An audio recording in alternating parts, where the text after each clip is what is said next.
This man looked like he was starving to death, even considering sucking on a cockroach, when suddenly a young boy walked by and his eyes immediately fixated on what the boy was holding. He started drooling, thinking that must be delicious. He began tailing the kid, looking like he was about to kidnap him. "Are you trying to rob me of my soda, old man?" The boy was instantly terrified and ran away, screaming for help. The blondie then shifted his gaze to a nearby flower pot. He was about to take a bite to soothe his rumbling stomach when a sudden scream made him stop. Not far away, the little boy's body was trembling uncontrollably. It turned out he was facing a monstrous bird. The terrifying three-eyed creature thrust its beak full of sharp teeth and quickly snatched the boy's backpack. Luckily, the kid dropped his belongings and ran for his life, continuing to flee. A single peck from it could even crush a car. Getting caught by it would surely be the end. Seeing this, the blondie couldn't help but wonder what kind of crazy planet is this bird as big as an entire building. From his hazy memories, he recalled that he could eat birds. With an incredibly narcissistic expression, he secretly pondered whether he should steam it with lemon leaves or roast it whole in an oven. He felt the mana coursing powerfully around his body. It was just too much. To compare, the mana on his previous planet was like a bucket of water, while on Earth it was as vast as an ocean. He started boasting again, thinking he was now invincible. In front of him, the kid's cries for help echoed endlessly. The blondie adopted a dangerous demeanor and made a condition: "I'll help you, but you have to give me what you're holding." The kid immediately took the deal, thinking it was no big deal. He stood in front of the boy with a cool and tough look. "Step back and let me handle this." He channeled mana into his two hands and unleashed his ultimate finishing move. But a minute passed and absolutely nothing happened. "Wow, so cool, huh?" His face turned awkward again as he scratched his head. "That was just a warm-up. Watch me get serious now." He continuously threw out his ultimate moves, but still nothing changed. The kid just thought this guy was brain dead or something. He was about to die and still fooling around. The blondie's expression turned serious. His magic wasn't working. Well, then running was the best option. He ran while screaming for his life, but his cool guy act from before had truly angered the beast, which now chased only him. There were so many people on the street, yet he was unlucky as hell. He immediately changed direction, running through narrow buildings to escape, but it was no use. The supersized giant steamed with lemon leaves bird was flying in the sky. Its speed was like lightning, and it was already behind him, from a hunter. Now he was about to become its food. While running, he realized something was wrong. Is this body sick or something? His foot tripped, and he tumbled to the ground. Behind him, the giant bird lunged forward at the speed of light. With a loud crash, he dodged the fatal blow thanks to the fall, while the bird slammed straight into a concrete wall and died on the spot. What the hell, that was incredibly lucky. He slowly approached it, assessing how to devour it. Just then, a voice called out, "How did you manage to take it down?" He turned around to see a beautiful woman in a suit. Her expression was one of utter astonishment.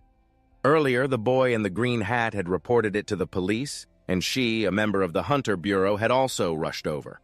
Based on the kid's description, she had guessed the monster was a beginner killer, a species of avian monster that thrives in desert regions, initially only E rank. However, they had suddenly evolved to C rank due to their flight speed. Her face filled with fear as she worried. Even a C rank hunter would get their butt kicked by it. A normal person would surely not survive. Yet now, before her eyes, the monstrous bird had been taken down beautifully, leaving her utterly amazed. The officer thought he was a hunter and thanked him profusely, while he had no clue what a hunter even was. The girl was still sizing him up, thinking he must be at least C rank or higher.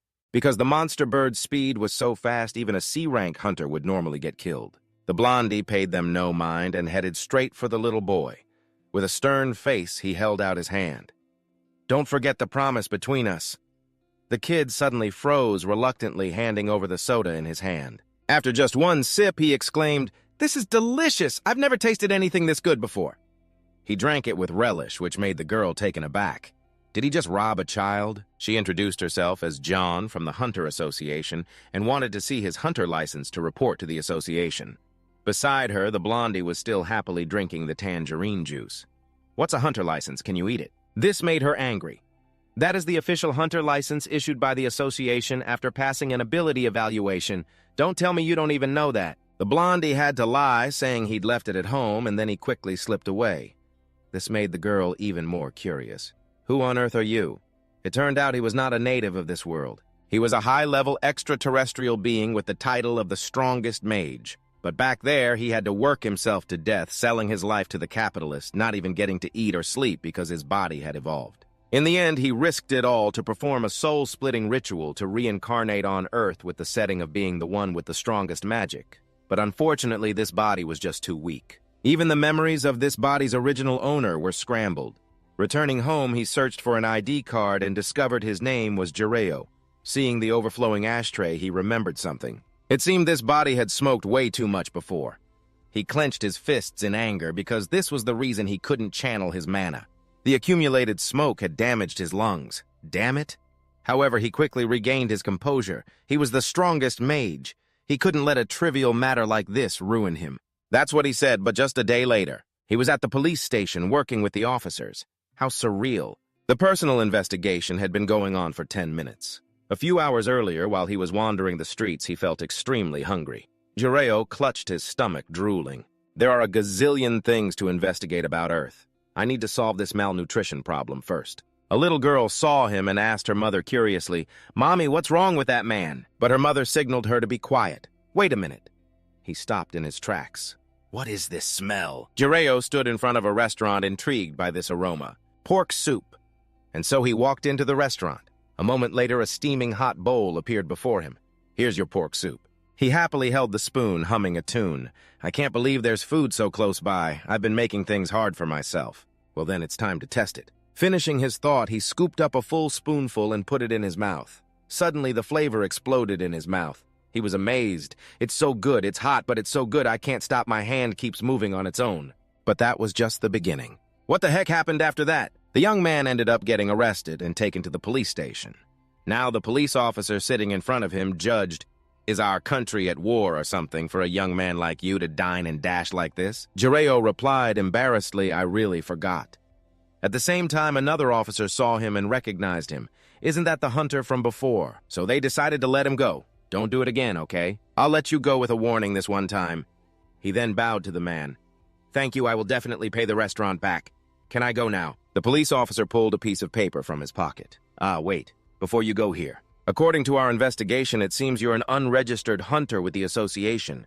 You must have just awakened recently. Then he held out an introductory leaflet. Here, try visiting the Awakened Evaluation Center. Don't worry, the evaluation fee is completely free. He had already left, but the officer still shouted after him. "Remember to stop by." I'm so jealous. He looked at the advertisement dubiously. Awakening. What's that they're talking about? Is this something everyone on Earth is supposed to know?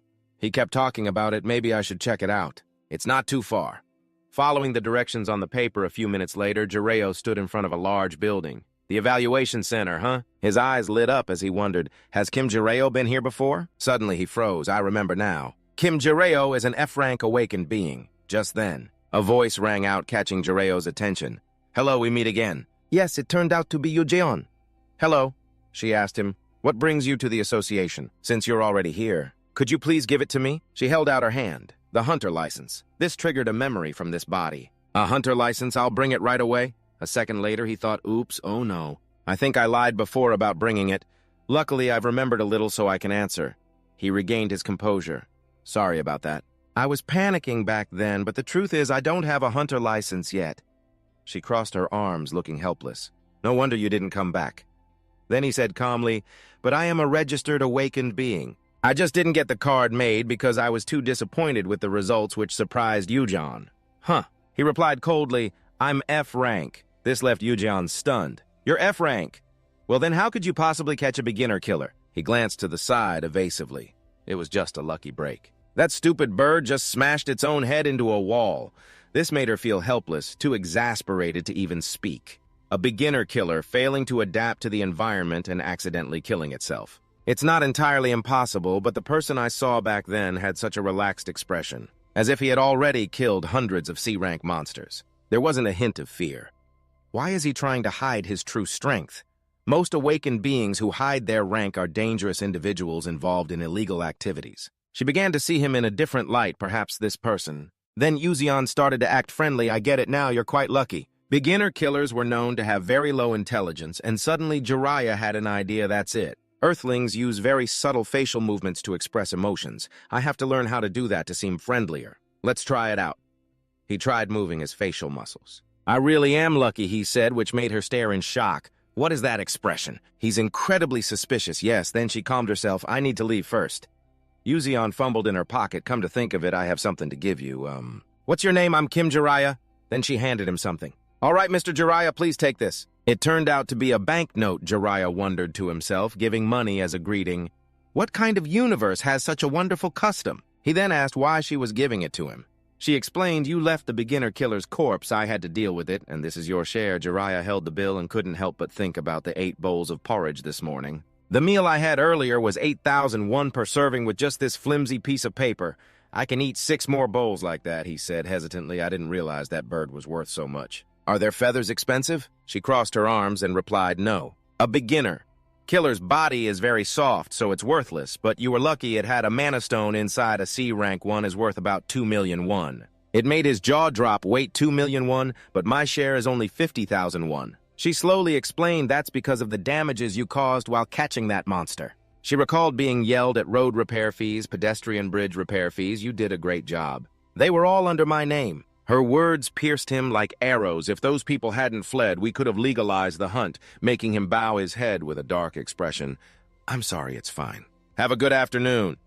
Jiraiya watched Yuzion's departing back, clutching the bill in his hand, looking furious. 2 million won back home. That bird is nothing more than a pest crawling on the street. 200,000 won for snapping that bird's neck. That's a whopping 75 bowls of soup and rice. To survive, I need money, and I came to this earth to have a happy life, to enjoy that ideal existence. I need much more money than this. Then he broke into a bizarre smile. I have to become a hunter. Frankly, until lunch today, my future was completely uncertain. The previous owner of this body was dirt poor. Spending money on 1 bowl of soup would have used up all his savings, but things are different now. I now know that becoming a hunter is a way to earn money, so I will hunt with magic to make a living. Even though I can't use magic right now, he thought seriously. I just need a sufficient number of monsters. Then suddenly someone on the street yelled out, there's a gate opening over there, catching his attention. A gate. People were chattering and marveling at the gate. Wow. This is the first time I've seen a real gate. No way it's that huge.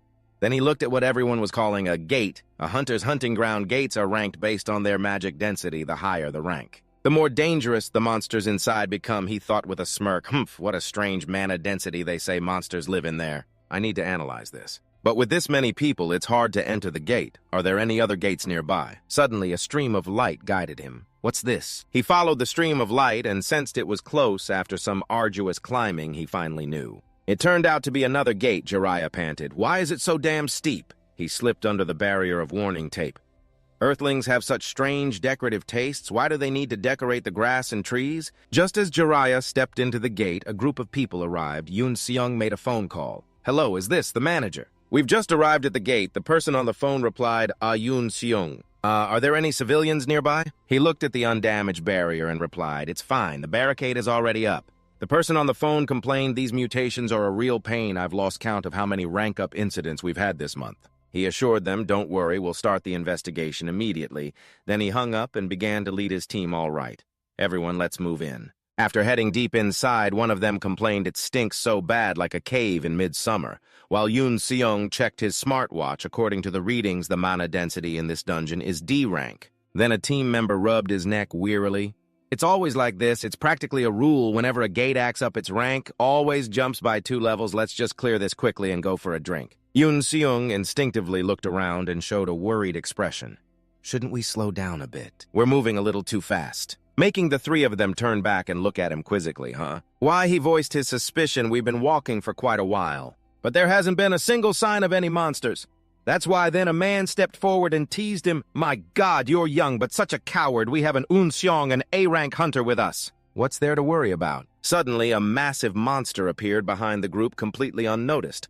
Meanwhile, Jiraiya grew suspicious. It seems I've gone pretty deep into this cave. Did I enter the wrong gate? Why haven't I encountered any monsters yet? Then that stream of light suddenly appeared before him again, watching its movement. He realized this mana, while scarce and raw, is brimming with vitality. He decided to follow the stream of light once more. Does it belong to a human? Someone else entered the gate too. Then a piercing scream suddenly rang out, hearing it. Jiraiya ducked behind a large boulder. What's going on over there? He watched from afar as the investigation team was attacked by the monster. What is that thing? Its hand was already stained with blood. It turned out the man from earlier had been attacked and killed with 1 punch. It didn't stop there. The monster enthusiastically raised its fist for the next blow. Meanwhile, Yoon Seung was frozen solid, staring at the crushed body of his comrade. The others covered their mouths in terror. Oh my God. They died in just one punch, impossible. Then suddenly Yoon Seung shouted loudly, "Don't panic, snap out of it. If we make a single mistake, we'll all die." Suddenly they screamed with pale faces, Yoon Seung behind you, acting on instinct. He swiftly raised his shield to block the monster's attack. He and the monster struggled back and forth for a while until Yoon Seung realized he was losing ground. He then used all his might to shove it away before slamming his shield into the earth. The impact shattered the earth into hundreds of pieces, staggering the beast. Taking advantage of the monster's distraction, Yoon Seung leaped high into the air and brought down a critical strike. From behind the rock, after witnessing the epic battle, he couldn't help but be impressed after Yoon Seung took down the monster. Beads of cold sweat suddenly trickled down his forehead. The two remaining team members were still frightened, but couldn't help but admire him as expected of Yoon Seung. Even for a defense class A rank is A rank, he actually fought against that giant. Then he stood up and glanced at his fallen teammate lying motionless there. "I will recover Cheon-min's body. Let's go back." Suddenly, a sinister purple glow appeared, making Yoon Seung suspicious, however. Before he could even turn, an attack struck. It turned out that besides the first one, 10 more of them were lying in wait. It swiftly seized Yoon Seung and slammed his body into the ground, forcing him to cough up a stream of hot blood. Then the monster tightened its grip on him. It lifted him high and hurled Yoon Seung into the distance, making his teammates scream in horror. Yoon Seung. Then the monster picked up a massive boulder to throw at them. The male teammate reacted quickly, using his spear to slice the boulder in half. However, the moment the spear touched the monster's body, it shattered into pieces, leaving him in shock. It seized that opportunity and struck him down with a single blow. The remaining female teammate was terrified, not knowing what to do. She just stood there, frozen, her mouth trembling uncontrollably with only one opponent left. It leisurely raised its hand and punched straight towards her,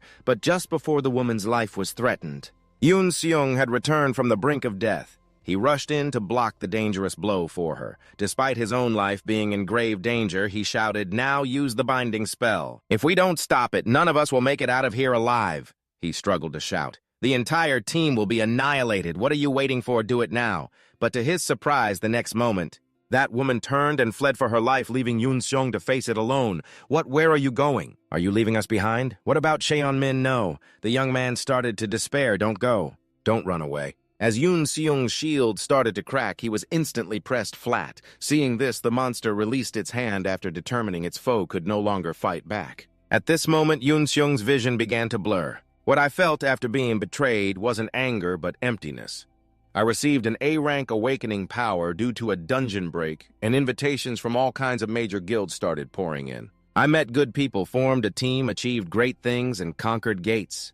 Everything seemed to be going so smoothly, but it all ended like this. The monster raised its foot to crush him, and he thought in despair how pathetic.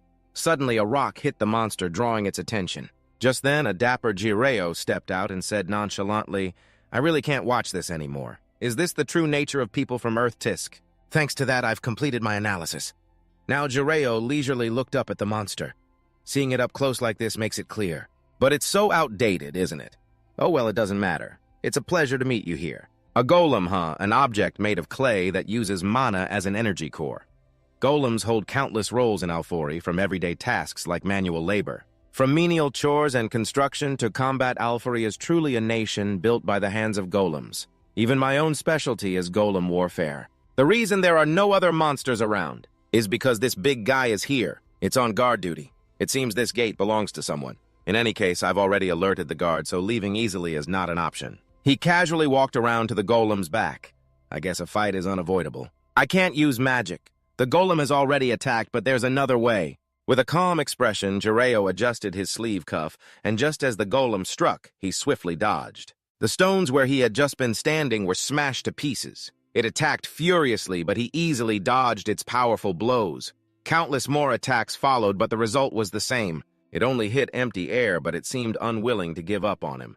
It launched another massive strike, sending him flying back a full 10 meters. The monster remained in that pose for a long moment. Jireo realized his chance had come. Perfect, here's my opening. Disabling a golem is very simple. He quickly got up and sprinted towards the monster. The gemstone embedded in the golem's arm isn't just for decoration. Rather, it's a magical energy sensor. I just need to input an emergency stop command into this sensor and it's over. For security reasons, only the golem's owner and its creator know the emergency stop command, but for a golem this crude and simple, it's too easy to figure out the encrypted command. With that thought, Jireo held out his hand as if preparing to unleash his power. The golem quickly collapsed its fall, creating a loud crash in the stone cave. Seizing the opportunity, he climbed onto the golem's body. Since I only activated the emergency stop command, it hasn't shut down completely. To put it into a fully deactivated state, I need to remove the core located in the center of its back. He moved toward the central core. This core has to be removed, he thought, reaching out to pry off the stone. Doing this with my bare hands isn't the best choice, but I have no other option. Suddenly, a pale blue light appeared, and Jireo froze for a few seconds. Before him now was the central core, a web of wires beneath the stone. He quickly thrust his hand in, and the circuits connected to the central core were instantly severed. He pulled the core out. Only the destroyed circuits remained sparking in the air. The golem had truly shut down. He looked at the core and smiled in satisfaction. Too easy. Meanwhile, Yoon Seong lay motionless. His hand suddenly twitched. His mother's words echoed in his mind. Yoon Seong, I know you want to be a hunter, but do you have any idea how dangerous this work is? He smiled reassuringly. Don't worry, Mom. I might not look it, but I'm an A rank awakened. His mother was still worried. But I'm not wrong, am I? I respect your wishes, but what if something happens to you? Yoon Seong took his mother's hand. He reassured her, now I'm a publicly recognized hunter. So you don't have to worry, Mom. I promise I'll show you how successful I can be as a hunter. Just this once. Please trust me, Mom. His mother stiffened slightly at his words. Having said his piece, he turned and walked to the door. I'm off now. Suddenly, his mother called out, Yoon Seong, be careful, no matter what you do, she advised. The memory of his mother gave him a surge of vitality. He slowly opened his eyes. With a trembling hand, he pushed himself off the ground and tried to sit up. Suddenly, he squinted his eyes. It was because he saw Jireo up there. What is this? What happened, he wondered. Did he take down that golem with his bare hands? No more importantly, how did he get in here? I'm sure there were guards checking everyone who entered. Unless... A thought crossed his mind. He's a hunter. Suddenly, Jireo tossed the destroyed core down. Seeing him approach, Yoon Seong became extremely anxious. He's coming this way. He struggled to move. Damn it. Suddenly, his expression froze. Jireo was now standing right in front of him. Yoon Seong broke out in a nervous sweat as the man held out a hand and asked, need a hand. In a high-rise corporate building, an irritated voice cut through the air. These damn reporters. Is this how you want to make headlines? Yoon Seong's arm was now bandaged. But the newspaper isn't wrong, is it? The director opposite him was furious. Yoon Seong, why are you making this an issue now? I understand that another hunter took down the monster. Not you, but you don't even know that person's name. If that person were stronger than you, there's no way they wouldn't be famous. He said, holding an iPad in front of Yoon Seong. But look, nobody knows who he is. This person probably isn't even a registered hunter, he rambled on. Luckily, the reporters are only focused on the A-rank monster. Besides, if you keep this up. Hearing this, Yoon Seong couldn't take it anymore. He slammed the table and stood up. Director? The director cut him off. I'm doing this for your own good, Yoon Seong. This will only tarnish your career. Even though you're an A-rank hunter, if you reveal a weakness, you'll immediately become a target for others. You know that, don't you? Why don't you just say you're the one who took down the golem? Hearing this, Yoon Seong fell silent for a long moment, his expression grim. He clenched his fists and said, I'm sorry.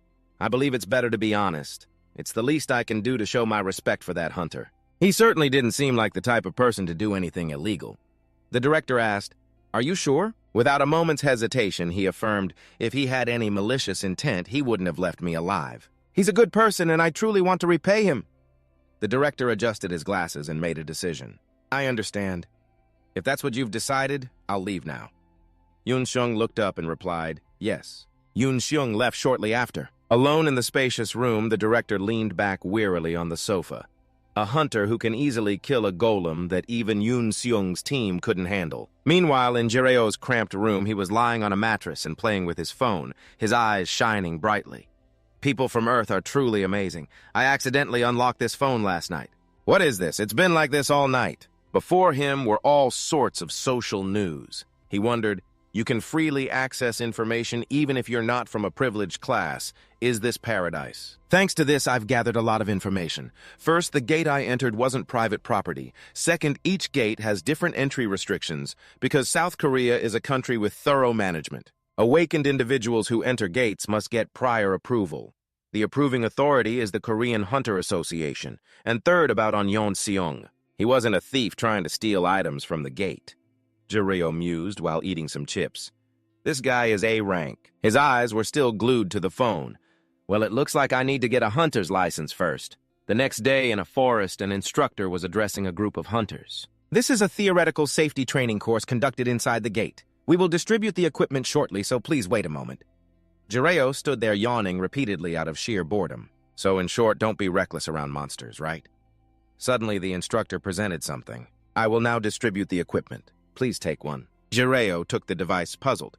What is this? It's not a hunter's license. Everyone was shocked by his question. What, he doesn't know what this is? How surprising. Suddenly, a voice spoke up. So you chose that one. People started whispering among themselves. Where has this guy been living in the mountains? Is he from another planet or something? Jireo flinched internally. Did I just expose myself as an outsider? The instructor calmly explained, this is a basic analyzer. It uses magic lens technology, and I will explain how to use it now. Jireo stared intently at the device. Magic lens. A moment later, the instructor called out, all right, everyone has their analyzer now correct. Then please aim your lens at this monster. He looked at the creature flying over his head and wondered, you want me to scan that thing? Instantly, the screen displayed information about the creature, a rank F poison butterfly. He looked at the device thinking, so Earthlings use tools to identify their enemies. The guide suddenly appeared beside him and said cheerfully, all analyzers not only help identify monsters, but also have an item search function. He wondered items. He explained that it would help you all find useful resources, so try looking around. Jiraiya raised the device and pointed it at the guide. The screen displayed, not found, cannot find data. He quickly realized, it doesn't work on humans, huh? Jiraiya continued scanning everything. Hot fruit, a plant species characterized by red tissues composed of various fibers. Finally, he understood. So this is the item identification function. In that case, it should recognize this too. Thinking that he scanned the ground. The screen displayed, not found, cannot find data. He was surprised. What is this? It's supposed to be able to distinguish useful things. Why doesn't it recognize this? And then he suddenly realized something. Wait a minute. Could it be that it only recognizes things that have mana? Distinguishing between valuable items and things without mana is convenient, but it's not a very accurate method. There are still useful things that don't contain mana. This soil is a perfect example. He clenched a handful of dirt. At a glance, it just looks like ordinary soil. Absorption magic, a rare spell that can absorb mana. But it's strange. If this world's research into the magical arts is quite developed, there's no reason why they wouldn't have recognized absorption magic. Jiraiya closed his eyes, wondering why no one knew about this. Suddenly, as if remembering something, his eyes shot open. Wait a minute. Thinking that he approached the guide and asked, excuse me, I have a question. The guide smiled and replied, yes, please ask. Yes! He pretended to ponder and said, do you know when the Awakened first started appearing in South Korea? The guide answered, yes, of course. It was 7 years ago. He explained that at that time, the dungeon shock caused the Awakened to appear all over the world. Hearing that, he was extremely surprised. What, 7 years ago? Only 7 years ago. Back in the past, the history of magic in Alfori was already over 60,000 years old. I get it now. Do I have to live with these primitive people? No wonder all the tools here are electric but look so strange. There's no way electrical technology could have developed this fast. Primitive magical knowledge and a modern level of technology that stands in stark contrast to it. Evolution has progressed in such an unusual way. It's truly amazing. Jiraiya then squatted down in the shade of a tree. Well, anyway, he picked up another handful of dirt, his heart filled with enthusiasm. I can use this absorption art. No one knows about this, huh? The hunter profession helps you earn millions if you have the determination, but compared to the glamorous stories woven by the media, the life of a low-rank hunter is no different from hell. Moreover, one of my legs is injured. He recalled his first day on Earth being chased by that giant bird, and he couldn't even use magic. So before I run out of money and starve to death, I need to find another way to earn a living. Inside the black bag was the dirt. I've already collected a lot of mana. Using the mana absorption art, it seems this stuff can kill certain types of monsters on Earth. The problem is they only appear in C-rank gates. But I'm an F rank, so according to the rules, I'm not allowed to enter. Besides, using the mana absorption art without a deep understanding of Earth feels a bit weird. And the fact that this body I possessed is F rank is also a problem.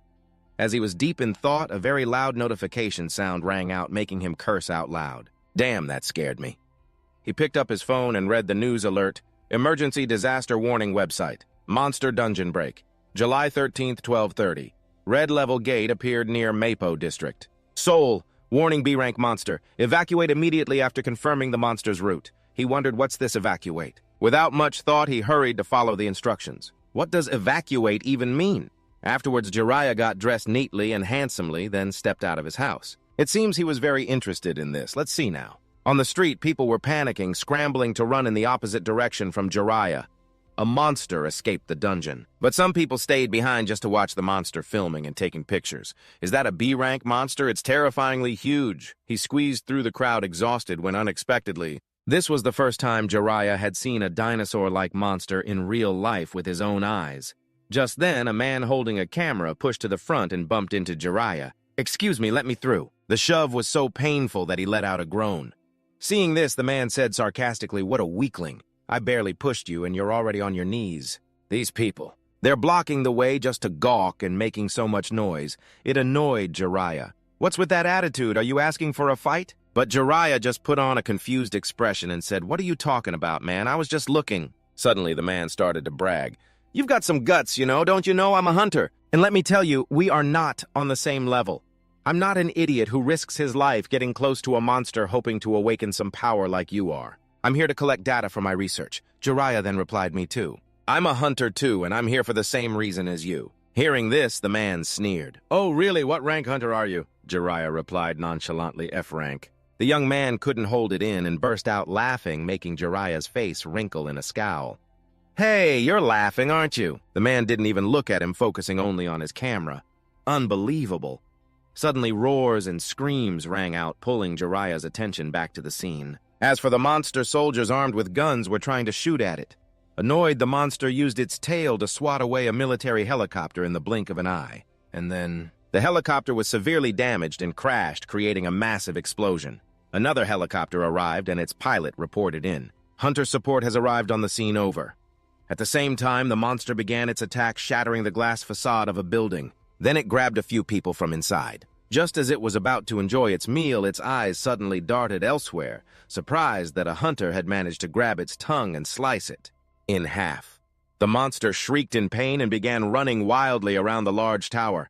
Seeing this, Yoon Seong shouted loudly, "The monster is heading for the civilians." Immediately, another person launched a fire arrow at the monster. The arrow struck its tail, severing it. Fire now, once it realized it was no longer safe up there. It frantically tried to scramble down, but as if that would happen, Yoon Seong wasn't about to let his prey escape. He jumped from the helicopter and with all the strength from his lunge stabbed it directly in the back as it fell to the ground. He then grabbed onto the tower to gain momentum. Then he shot back down, delivering a precise and powerful final blow. Only after seeing that his opponent had stopped moving could Yoon Seong finally let out a sigh of relief. Seeing this, the other people cheered joyfully. They got it. They really caught that thing. Hunters are so amazing. The man who had pushed him earlier shouted excitedly, "Look, they're coming this way. I wonder if I can ask for a picture." At that moment, Jiraiya was silently thinking, "I've learned something from my recent research. In this world, A-rank hunters are the elite belonging to the top 3% of all awakened beings. They are a powerful force that plays a crucial role in protecting the city, and they are idols to many. This must be why everyone is scrambling to see the hunters. An A-rank, huh? The crowd pushed and shoved. It's Hunter and Yoon Seong, Hunter and Yoon Seong. I've only ever seen you on TV." Then suddenly Yoon Seong walked over to him. "Hello," Yoon Seong grabbed Jiraiya's hand as if he were the light of his life. "You're my savior, aren't you? I never expected to meet you here. Back then, if it hadn't been for you, I would have been a goner. You probably don't remember me, but I'm the person you helped at that gate. You stopped that golem all by yourself back then. I swear you were so damn cool, this made Jiraiya slowly start to remember. I remember now. No wonder he looked so familiar." Then Yoon Seong turned to look at the man who had been pushing people and asked, "But are you with this person?" Suddenly he made a nasty face. "I noticed you glaring at this person earlier." Because Yoon Seong figured he would have been glaring too if he were in his shoes. The man stammered, Then he suddenly did a 180-degree turn back to Jiraiya. "By the way, since we've met again, allow me to introduce myself. I am Yoon Seong, if you do not mind. Could you tell me your name?" He handed his business card to the man who replied, "Kim Jiraiya." Like an excited child, he exclaimed, "Ah, so your name is Kim Jiraiya." He then hesitated and asked, "Are you free right now? I have something I want to talk about." Jireo was silent for a moment, then he asked, "Do you really want to repay me?"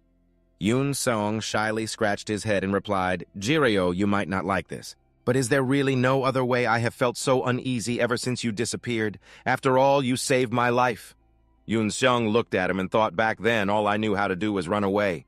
There is nothing wrong with an A-rank hunter wanting to repay his benefactor. Jireo took out his phone and said, "Actually, there is." Yoon Seong's eyes lit up as he asked, "Really, just let me do it?" He held up his phone to a location marked in red on the map.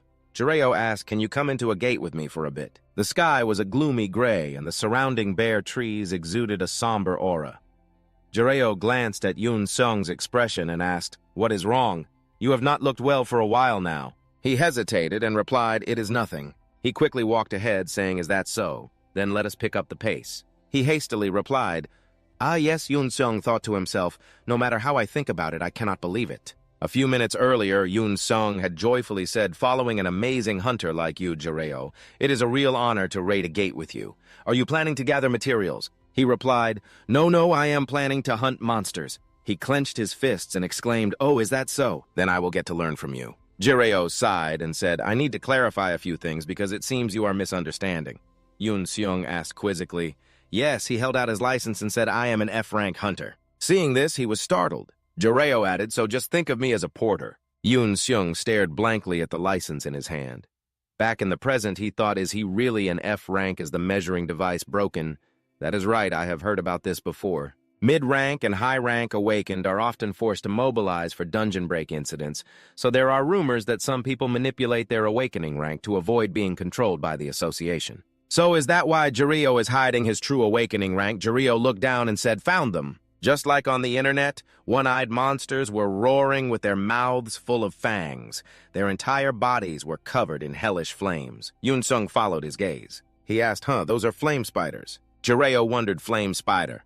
What kind of name is that?" Yoon Seong explained, a long time ago there was a translation error with the analysis department in Korea. That monster was first discovered in Ohio because that bat was covered in fire. So it was named Fire Bat on the PC, but due to a mistranslation it became Flame Spider. Jireo said, "Is that so? You sure know a lot." The monster's ears twitched upon hearing a sound. Both of them looked down at the same time. A loud explosion erupted, and the monsters rushed out, speeding past their heads. Yoon Seong looked at the hand he had in his pocket and asked, "I have always been curious what is in that bag." But Jireo did not look at him and replied, The furious monsters charged swiftly towards them. He swung his arm and something burned the wing of one monster. They shrieked in pain as the surrounding flames blazed fiercely. Jireo watched the charred bats falling from the sky. He said, "It is very effective for situations like this." Yoon Seong suddenly spoke up. "Sorry for asking you this while we are hunting." But he replied while working, "It is fine. I am listening, so go ahead." He continued, "Why do you keep using items? You could easily catch a C-rank monster with your bare hands." Jireo thought helplessly, did he read my hunter license with his butt? Is he really that dumb?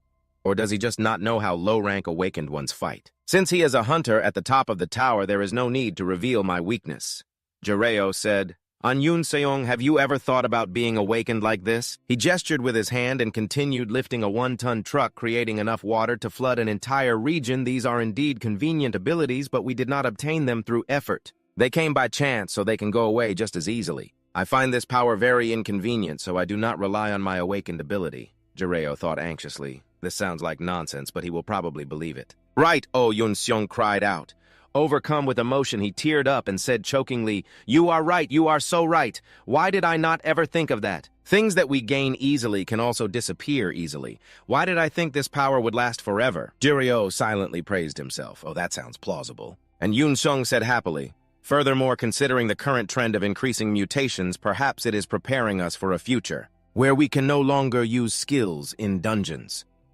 With sparkling eyes, he tightly gripped Jireo's hand and continued, "While I only knew how to choose the easy path. Without any training, you, Jireo, have such foresight. Oh, truly." Jireo, feeling guilty, turned his face away and replied, Yeah." Yoon Seong, as if realizing something, covered his mouth and exclaimed, "Wait a minute, could it be? High-rank awakened can roughly sense things with their intuition. Standing next to an S-rank hunter gives you immense goosebumps. But with you, Jireo, I do not feel anything at all, as if you are just a fly." Jiraiya asked in astonishment. Huh? He thought to himself, what did you just call the greatest magician of Alfheim? A fly Yun Seong was still rambling on. If you are training to control your abilities. Can you also control your mana? I have never seen anyone with such top-tier control as you. Jiraiya closed his eyes and told himself, just endure it. He is just a primitive. So the awakening rank is similar to mana density. I will just go with that for now.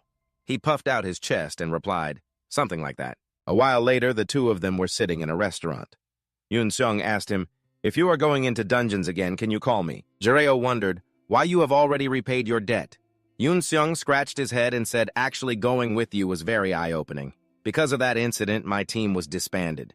And I only awakened less than half a year ago. It will be very dangerous to operate alone since I lack experience, but if I form a team, well, you know. Jiraiya thought it seems he is still hurt from being backstabbed by his teammates. If it were me, I would feel the same. He put his hand in his pocket and replied, if you want to help, I have no reason to refuse. But if we run into danger, I cannot guarantee I will save you. You must always protect yourself. I am not strong enough to protect you. If we fight, I will definitely lose because I am very weak. As for the golem incident, your response was a bit problematic because you were too hasty. Yun Seong looked at him with admiring eyes, thinking Jiraiya is so humble. Yun Seong asked, do you think I will get hurt if I let my guard down? The two continued to chat. Yun Seong suddenly asked, by the way, how old are you? Jiraiya asked back, you want to know my age? He replied, yes, Yun Seong said cheerfully. I am currently 22 years old, but I got a second chance, so my graduating class is... Kim Jiraiya thought, wait, how old is Kim Jiraiya anyway? Yun Seong continued, oh right, I almost forgot, let us exchange phone numbers. He took out his wallet and showed it to him. Yun Seong looked at it and said, 24 years old, so you are only 2 years older. Jiraiya thought, so I am 24 years old. Yun Seong, thinking he was offended, quickly explained, that is not what I meant. It is just that you seem so calm and mature. He looked at the young college students passing by and thought, I have no memories of college. My contact list is empty. What kind of life did he live? The lonely figure of Jiraiya appeared in his subconscious. The TV was broadcasting the next news story. The phenomenon of mutated gates is on the rise across all nations. The Hunters Association has yet to find the cause behind it. A man was lying on a couch. The news broadcast continued, even high-rank investigators have not been able to determine the cause of this phenomenon. The public's anxiety is growing. He suddenly moved. The man opened his eyes, his 6 blue pupils glowing in the dark.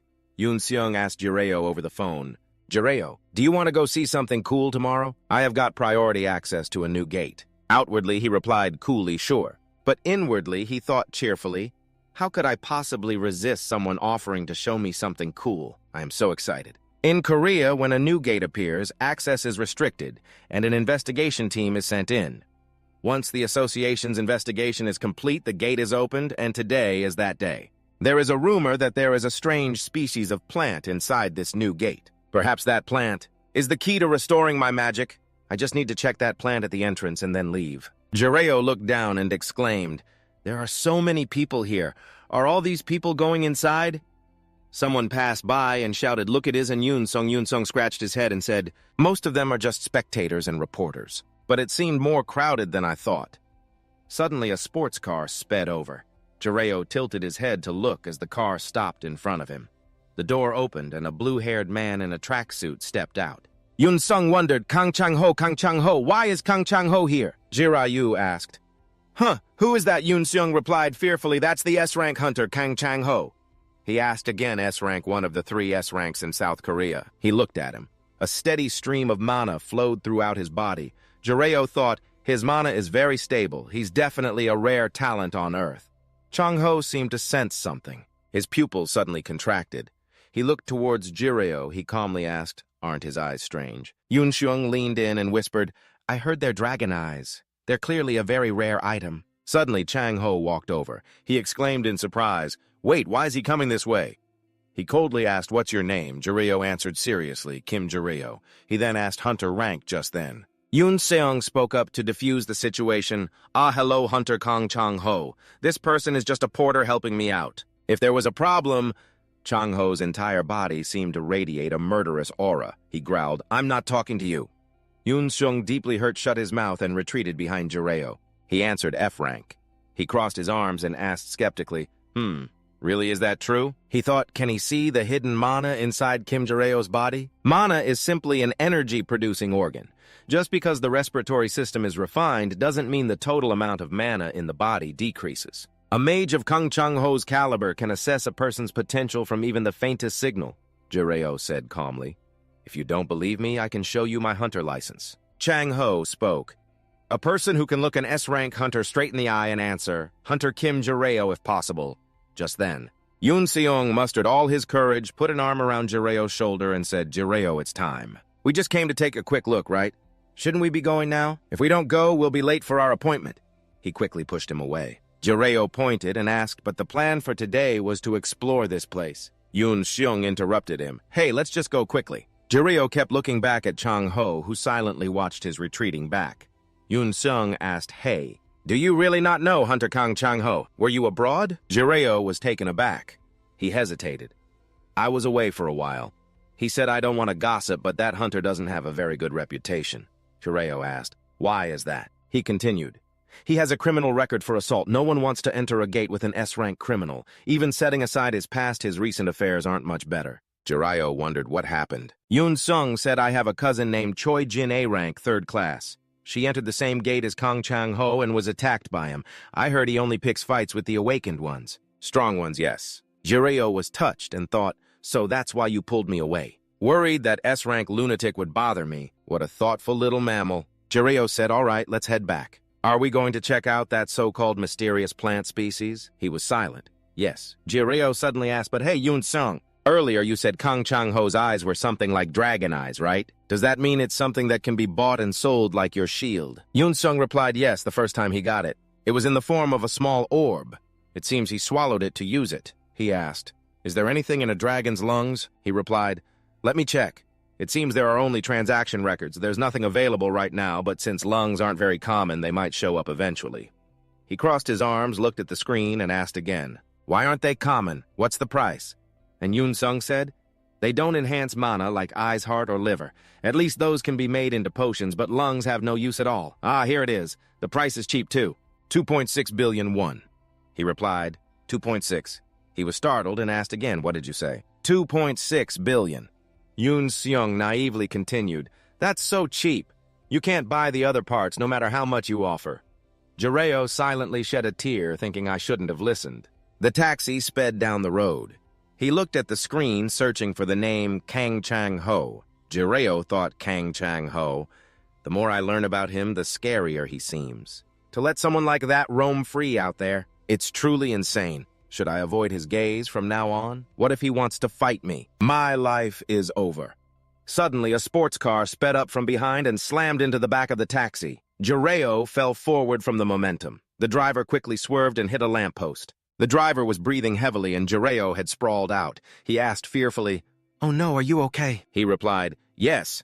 The driver got out of the car and shouted, Is that bastard crazy? Don't you know how to drive properly? Get out here now. The car owner got out and said, I'm truly very sorry. Chang-ho smiled and replied, It's been a while since I drove, so I mixed up the accelerator and the brake. Jareo got out of the car. He thought Kang Chang-ho. He walked over holding his phone and said, Hello, Kim Jareo F-rank hunter. I'd like to ask you for a favor. Could I have your contact information? He thought, is he insane? How bad of a driver can you be? To hit someone on an empty road like this? The driver stuttered, Kang Chang-ho. Hunter Kang Chang-ho, since you caused the accident, you have to pay for the car repairs. He casually took out some money and said, Here, take this. Jareo watched the driver bowing respectfully. He said sincerely, Thank you. He silently wondered, How much is that? He held out his phone and said, And you please save my contact information. He wondered. Chang-ho continued, I just used up all my cash. So I'll have to pay for your medical expenses little by little. Jareo thought to himself, I don't quite understand you. Is this how you handle a traffic accident? It's just a phone number. What's the big deal about giving it? He handed the phone back and replied, Here you go. Jareo looked at the man in front of him and thought Kang Chang-ho comes from a famous company owner's family. He was born with a silver spoon in his mouth and became a hunter. But he has a criminal record for serious assault. Because he has a lot of money, he could hire good lawyers to defend him, but he still ended up in prison. There are countless online testimonies detailing Kang Chang-ho's abuse of others. However, there's a bigger issue at hand. His parents died a few years ago when monsters escaped from a dungeon, and right after that incident, Kang Chang-ho sold all the inherited shares of the company, effectively liquidating his family's business. Everyone used his unclear awakening time as an excuse. Rumors that Kang Chang-ho committed assault for money began to surface, but they were never proven. He tilted his head and started a conversation. Are you going to take care of that chicken today, too? I'm a bit surprised that someone like you is working as a porter. Chang-ho sat on his sports car. He offered, I know a few jobs that pay better. Are you interested in hearing about them? Jireo looked at Chang-ho, his eyes thoughtful for a moment. A well-paying job. He then said, I don't see a problem with listening. He smirked, his tone carrying a hint of a challenge. Stop working for Yoon Seung and work for me instead.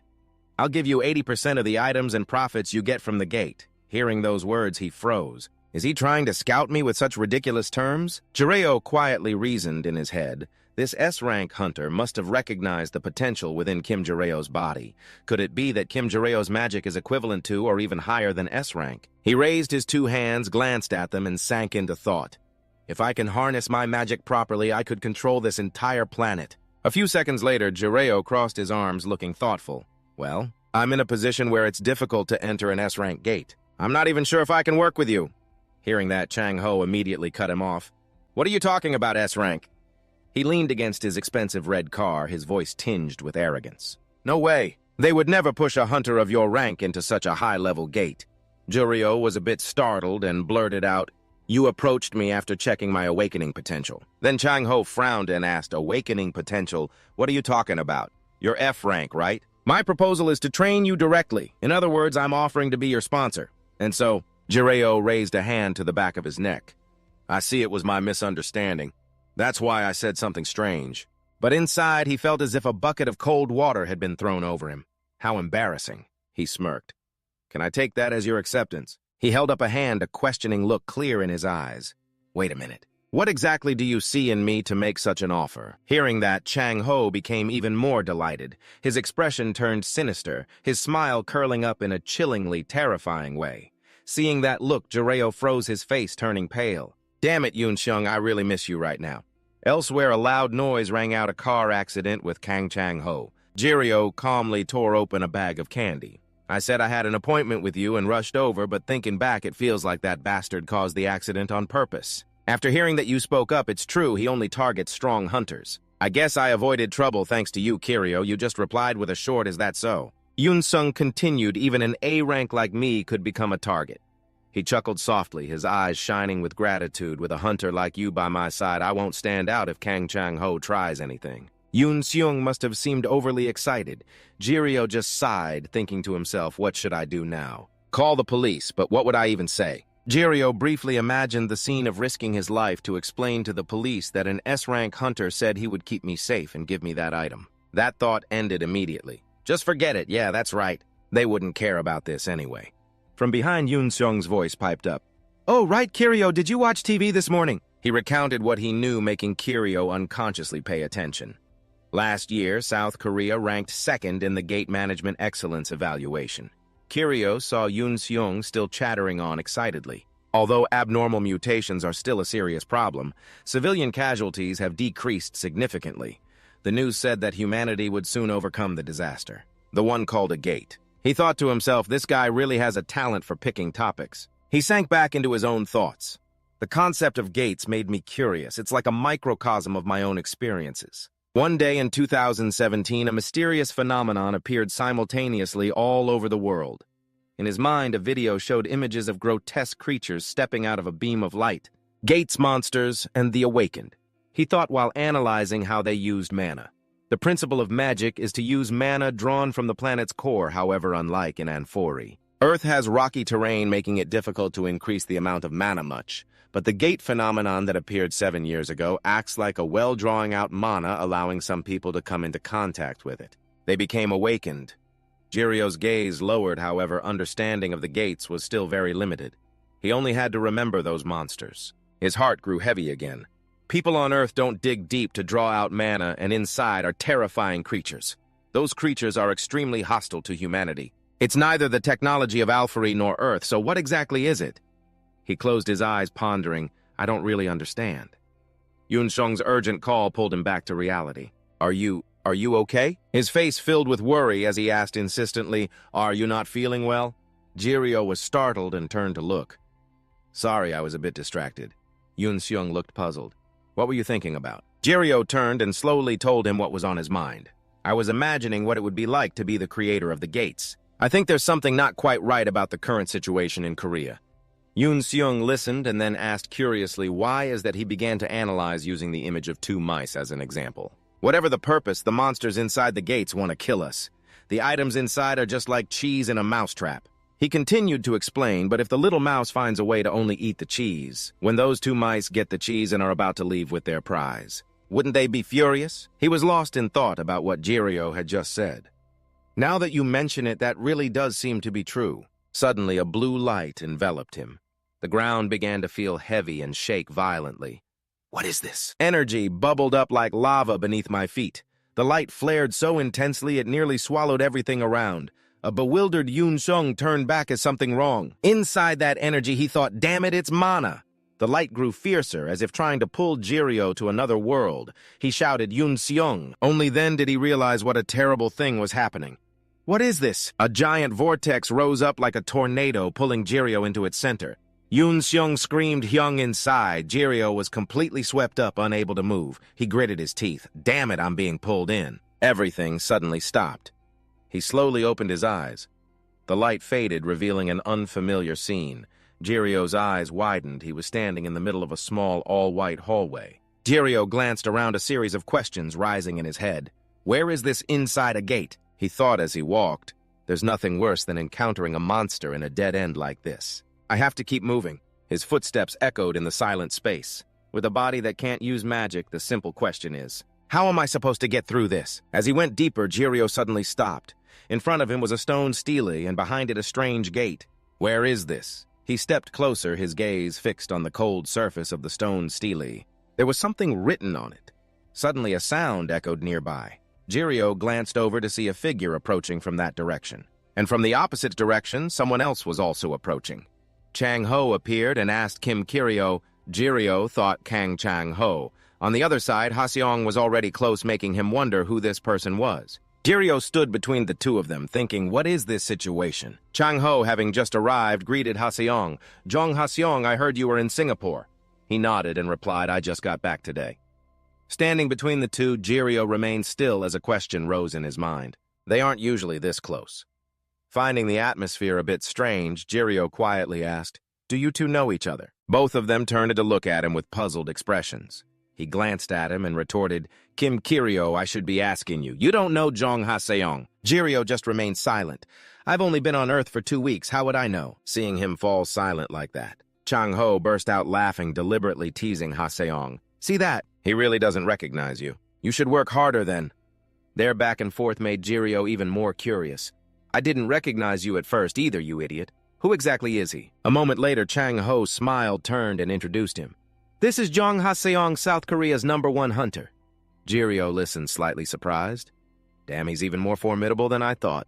Chang Ho chattered on. "People know him as a national hero, but since you don't know, let's just skip it. Jong Ha-seong, this is Kim Kirio, an F-rank hunter." While Jirio just replied with a polite hello. Ha-seong glanced over coldly and replied, "Yes, it's a pleasure to meet you, Kim Jirio." Jirio maintained a calm expression, but inwardly he wondered, why do you keep staring at me like that? Ha-seong raised his hand and pressed a blue button on his wrist. "Let's save the formal greetings for later. Were you two also dragged here suddenly?" A virtual system panel appeared with a shimmering blue light. Jirio glanced at it and immediately guessed in his head, is that an analyzer? I never thought such an elegant design existed. Ha-seong looked at the analysis interface and said softly, "Now it's certain we're inside a gate. Unidentified gate. No information. Gate 52, S-rank. The difficulty is S-rank. This is trouble." Jirio looked down at his phone. "What's an S-rank again?" The screen was blank, showing nothing at all. "What's this?" Chang Ho also raised his phone, squinting at it, then said, "I came in without any preparation. If we don't get out quickly, this will be a huge pain." Immediately after, Ha-seong added, "There's something written on that stone slab." All three of them turned their gazes to the stone stele in front of them. "The symbol of true faith shall become the key." A necessary hint for the gate, huh? It seems the only way we can go is through that gate. Ha-seong stepped forward and placed his hand on the gate. He used his strength to try and push it. Chang-ho stood behind with his arms crossed and said it's not budging. Ha-seong said, Hunter Kang Chang-ho, give me a hand. This surprised him. Me? He turned his head and said, I can't open it with my strength alone, making Chang-ho sigh there's no other way. He walked over to Ha-seong. He looked at Chang-ho and nodded, who then looked towards Ha-seong with full confidence. Then he touched the gate once more. Suddenly, an intense light enveloped everything. Chang-ho stepped up, adding his power to Ha-seong's, directing his strength towards the gate. Jirio stood behind them, watching in awe. Among those who came into contact with Manhwa S-rank hunters are the most special. The gate, under the immense impact from the two of them, warped slightly. They are an extremely small number of people who have received outstanding talent, people who possess monstrous abilities, but there was still no progress at all. But these two really can't open one door. Chang-ho exclaimed in frustration, it seems that way. It can't be opened with brute force. He turned around and said, well, it seems that's the case. Jirio looked at the stone steely. There's nothing left to try but this. Chang-ho fell silent in thought, then also looked at the stone steely. But doesn't its mouth look like a hole big enough to fit an arm into? Ha-seong was silent. Jirio frowned slightly, a bad feeling rising within him. No way. He was uneasy, but if they did not open the door, they would be trapped here. They came unprepared, so if this continued, they would run out of food. Then Ha-seong suddenly stepped forward without hesitation and stuck his hand into the lion statue's mouth. Both of them were instantly startled and looked at each other in shock. As the door behind them slowly began to open, it was open. Jirio blinked and quietly asked him, Ha-seong, is something wrong? On his arm, 2 deep bite marks were bleeding. Ha-seong's face was pale. I am running out of blood, he froze. What did you just say? His voice trembled. I was so shocked. I tried to pull my hand out, but no matter how hard I tried, it would not budge at that moment. I even considered cutting off my shoulder. Chang-ho glanced over and blurted out, really? Anyway, the door is open now. Let's go in. Jirio thought to himself, I have a bad feeling about this. Is this really going to be okay? The three of them continued deeper into the long corridor when he suddenly flinched. Damn it, another one, Chang-ho exclaimed. Another lion statue. Ha-seong gritted his teeth. There is no time to just stand here. He stepped forward and put his hand into the lion's mouth. We have to get out of here quickly. Then he lowered his voice. Let's go. Chang-ho took a deep breath, then stepped forward. He saw another lion statue, huh? A thought crossed Jirio's mind. Put your hand in the lion's mouth and the door will open. Is that really all it takes? Ha-seong looked at him. Hunter Kang Chang-ho, you open the next door. Okay, he frowned. What, why me? Ha-seong replied, the blood absorption rate has changed. Ha-seong broke into a light sweat. The first one was no problem, but the second one made me a little dizzy, he then suggested in these kinds of dungeons. The requirements will keep increasing. We should take turns. He nodded slightly. You have done a great job so far. Chang-ho said bluntly, why don't you just finish it yourself? Ha-seong glared annoyed. Are you being uncooperative? He shrugged. Don't you know my hunter rank? He emphasized, I do not care, I will say it again, Hunter Kang Chang-ho, cooperate, he replied in a cold voice. And what if I refuse? Jirio watched the scene, feeling restless. Are these guys about to fight? Hey! The tension between the two of them became as tight as a bowstring. Chang-ho growled, if we keep opening these gates, and it is my turn in the end, I will be drained of all my blood, right? He laughed darkly. At least I have the right to choose when my turn comes. So no one feels deceived, don't you think so? Besides, he glanced over at Jirio. Isn't there another hunter over there? Why don't you ask him? Jirio sighed in frustration. Damn it, now he is dragging me into this, he thought to himself. The survival rate of a subgate is about 60%. This place might not have any monsters. But that does not mean it is safe. He glanced around a maze that lets you proceed by offering blood. The blood-sucking hole is a perfect fit for a human arm, in other words. The solution to this dungeon is to sacrifice one person. Jirio lowered his head. Aren't we screwed? Ha-seong was furious. Are you seriously suggesting an F-rank handle this when there are 2 S-rank hunters here? Really? Before he could finish his sentence, the space suddenly trembled. All 3 of them turned instinctively in front of them. A giant foot emerged from the darkness, followed by bloodshot red eyes squinting menacingly. Radiating a terrifying killing intent, Jirio stepped back in panic and cried out, what the hell is that? Wasn't there? Supposed to be nothing strange in here. The beast growled, dark energy spreading everywhere. A second later, it went berserk and charged forward. The immense pressure almost pushed Jirio back. At the same time, Ha-seong, engulfed in flames, charged straight ahead. A powerful swing of his sword caused a blaze of fire to erupt. In an instant, the demonic beast was cut down. Jirio was stunned. No way. Fire in the air, is that some kind of elemental mage magic? He turned to look at Chang-ho. If that is the case, then his ability must be, he scoffed softly. He can still fight after getting his blood sucked, that is all. Jireo was startled before the words even left his mouth. Another demonic beast went berserk and charged its massive body, lunging at the two of them. Ha Seong shouted, "Kang Chang-ho, behind you." He reacted extremely quickly, glancing over his shoulder, then spinning around to deliver a devastating punch. In an instant, the beast collapsed, blood splattering on the stone floor. Jireo was amazed, insanely strong. Is Kang Chang-ho's awakened skill physical enhancement? Chang-ho lightly dusted off his hands. Its body is weaker than I thought. Maybe it is a C-rank monster. Ha Seong snapped, "It is too early to relax. Look over there." On the dark wall, a series of beast carvings suddenly lit up. A moment later, one by one, they stepped out of the stone. Soon, a whole horde rushed out like a disturbed beehive, their roars echoing and shaking the entire space. Claws flashed in the air as they surrounded the three of them. Advancing step by step, Ha Seong took a few steps back. His voice low, "They are not high-rank monsters. But this many is a real pain. Watch the rear hunter, Kang Chang-ho." He clenched his fists. "Just focus on yourself." The two of them immediately coordinated. Ha Seong slid across the ground, his flaming sword slashing through the air. Chang-ho rushed in with a punch as heavy as a sledgehammer. Crushing the beast's head, Ha Seong spun around the firelight, reflecting in his red eyes, unleashing a storm of sharp slashes beside him. Chang-ho's eyes were cold. He clenched his fist and unleashed a powerful blow. The other creatures charged madly, howling incessantly in the midst of the chaos. Ha Seong's eyes blazed with killing intent. In just a moment, he had cut down 10 of them. Jireo let out a breath. Amazing. So this is the power of 2 S ranks. Fierce clashes echoed loudly. Ha Seong sighed. "There are more of them than I thought due to the blood loss. My vitality is at a critical level." He suddenly turned towards the lion statue.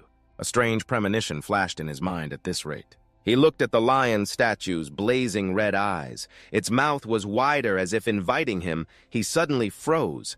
Ha Seong tightened his grip on his sword hilt and whispered, "I see it." Immediately after, Ha Seong spun around and swung his sword forcefully. A fierce flame erupted, sweeping across the horde of beasts. So that is how it is. Kim Ji-reo thought to himself, incredible. So this is what an S-rank hunter can do. His eyes trembled slightly in disbelief. They killed all those monsters in the blink of an eye. A sense of helplessness grew inside him. Even if I could get my magic back, it would be hard to conquer the whole world suddenly. Ha Seong spoke up, Kang Chang. "Ho Kim Ji-reo." He pointed forward. "Look." His eyes widened. The eyes of the lion statue are glowing. Ha Seong said urgently, "This gate. It seems that if you feed it blood for a certain period of time, it triggers a wave of monsters."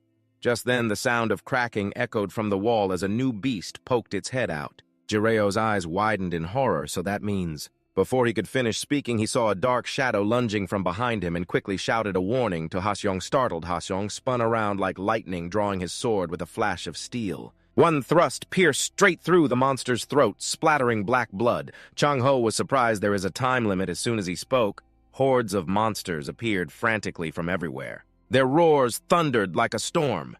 Jireo stared ahead tensely, his heart pounding. Ha Seong yelled loudly. Kim Ji-reo. Chang-ho's eyes darted quickly, and he shot forward like a gust of wind cutting through. Without hesitation, Chang-ho rushed straight towards the lion statue and plunged his arm deep into its mouth. The other two looked up at the monsters in the air, which suddenly disintegrated into dust and ash. Jireo was inwardly astonished. What the... I cannot believe he cooperated so quickly. Chang-ho tilted his head. Whose turn is it next? Ha Seong calmly replied, "Let's take turns." He warned, "We cannot be sure if one person can handle it." His calmness left Jireo speechless. This is why he is called the national hero. He thought with admiration the moment he found out I was an F rank. He immediately removed me from the list of sacrifices. And he protected me when a monster appeared. Thanks to him, everyone can move forward. I do not have to shed a single drop of blood, but I feel a little guilty. After defeating all the beasts, the three of them walked forward again. At that moment, Ha Seong's breathing was ragged. His eyes were drowsy and sweat dripped from his face. Jireo immediately supported Ha Seong. "Are you okay?" He forced a smile. "I am fine." "These gates are usually small. The exit probably is not far," he worried as the other's face grew paler and paler. Jireo sighed in relief. Luckily, it was Kang Chang-ho's turn to open the gate. He stood in front, called out to Ha Seong, then turned and suggested, "Let's stop for a moment." "Why is that?" "I have just realized there is no guarantee that the exit is behind this gate. Besides, everyone is starting to feel the strain." He said thoughtfully, "Maybe we missed a clue somewhere. Let's go back and check the previous rooms." Ha Seong replied irritably, "You are just trying to stall for time, aren't you?" He clenched his fists. For an S-rank gate, the standard procedure is to follow the conditions. You know that very well. Have you lost your nerve? or are you planning to attack me? Amidst the chaos of the monster attack, your voice is full of pressure. I'm not going to drag this out, so open the door. Chang Ho let out a cold laugh. All right, I'll open it. Don't be so tense. I never said I wouldn't help with the strategy. He tilted his head. And you've misunderstood. What happened to Choi Jin was just an accident. As he touched the lion statue, he spoke softly. I'm not some madman who attacks his colleagues for no reason. His eyes flashed coldly because I have a criminal record. So I understand why you don't trust me, Chang Ho said in a calm voice. But Jong Ha-seong, you're being too suspicious of me right now. That's why you keep making hasty decisions. Because you want to get out of here as fast as possible, right? He placed his hand in the lion statue's mouth. I'll open the gate. But you should really think seriously about what I said. Even if it's your turn, I still suggest it. We go back and check first. Jireo looked at the two and thought to himself, he's more reasonable than I thought. For a moment, he looked at Chang Ho. So the rumors? Were they just rumors? Ha-seong stepped forward and asked, Are you okay, Kang Chang Ho? He replied softly, Don't worry about me, I brought a recovery potion. I can probably open the gate a few more times after drinking it. He gently suggested, let's push on a little further. If we don't find an exit in the next room, we'll find another way. Jireo watched him slowly take out the potion bottle, thinking if this continues, I'll need to support Kang. Chang Ho lost his footing, but in the very next second, his eyes widened in horror. Behind him, Chang Ho, holding a potion bottle without hesitation, smashed it hard against Ha-seong. Ha-seong couldn't react. He was stunned and collapsed instantly. Chang Ho looked down at him and calmly remarked, Ah, so it's effective even on an S-ranker. Jireo recoiled. A recovery potion, this moron. He shouted, Kang Chang Ho, what the hell are you doing? Chang Ho turned back and spoke to Kim Jireo, his mouth slowly forming the words, Have you ever heard of a gate called the Iron Maiden? It appeared in Northern Europe, you know. He sneered. This dungeon is almost exactly like it. To escape, one of the hunters must be sacrificed. His whole body froze. So he plans to sacrifice Jong Ha-seong. Chang Ho's voice grew colder. Furthermore, according to the current data on S-rank dungeons, the survival rate is only 60% regardless of the hunter's rank. He slung Ha-seong over his shoulder and continued. That percentage isn't high enough to bet our lives on, is it? I just want to make sure we have a chance. Jireo lowered his head in thought. Logically speaking, it makes perfect sense. If this dungeon truly requires a human life, then we need a scapegoat. The best choice would be either Kang Chang Ho or Jong Ha-seong, but I'm not in a position to choose. At this point, he reluctantly concluded perhaps it's best to just go along with that S-rank hunter's plan. He looked at him filled with frustration. But asking an F-rank hunter to take the fall when there are two S-rank hunters here, that's not right. Seeing this, Jireo couldn't help but stop the hand that was slowly reaching for the lion statue's mouth. Wait, Jireo proposed. I'll open the door, so put Jong Ha-seong down. Chang Ho narrowed his eyes. Why have you suddenly come to your senses? You should have just stayed put when someone else went down. He wasn't fazed at all. I guarantee you'll survive. Jireo felt helpless, realizing he was in no position to negotiate. He was confused, wondering how to save Jong Ha-seong now as Chang Ho continued. Considering the lion statue's blood-draining ability, this trial will be over soon. Instantly, another door opened. Both of them froze. Before them was a statue of a goddess. Chang Ho's mouth fell open. The exit, Jireo thought to himself, is it really over just like that? Chang Ho shook his head. No, but the Iron Maiden has appeared here. This dungeon is over. In the goddess statue's hand was a brightly shining golden bracelet. He mumbled, I'm losing my mind. We definitely needed a living sacrifice. That's why I chose Jong Ha-seong. He said repeatedly, if he wakes up and complains, then surely. I'll be in trouble. Jireo interrupted. There's a reward inside the fountain. He walked over and carefully took the object from the statue's hand. He was surprised. This is a magical artifact. He turned back to look at Chang Ho. When Jong Ha-seong wakes up, perhaps you'll want to use this to apologize. Chang Ho just gave a faint smile. Picking a fight with the best hunter isn't something that can be easily overlooked. He explained the association won't let this slide. Wouldn't it have been easier if we had just sacrificed him? Chang Ho's voice dropped. But since we're still inside the gate, don't you think I should just kill him? Jireo was shocked. What Chang Ho smirked slightly. The body will disappear when the gate closes. The only remaining problem is the witness. He stepped closer, his voice cold. You have no reason to keep the secret of me killing Jong Ha-seong. Jireo asked suspiciously, so you're planning to kill me too. Chang Ho smiled sinisterly. Come on, don't say that. Why would I kill you? Instead, I just want a small favor. His hand on Jireo's shoulder tightened slightly, a dark smile spreading across his lips. Could you testify that you were the one who took down Zhang Haseong? Previously, Chang Ho had once defeated a monster. Thanks to a rare item obtained from an A-rank six-headed dragon called the Dragon's Eye. That item wasn't just a spoil of war. The Dragon's Eye has many functions.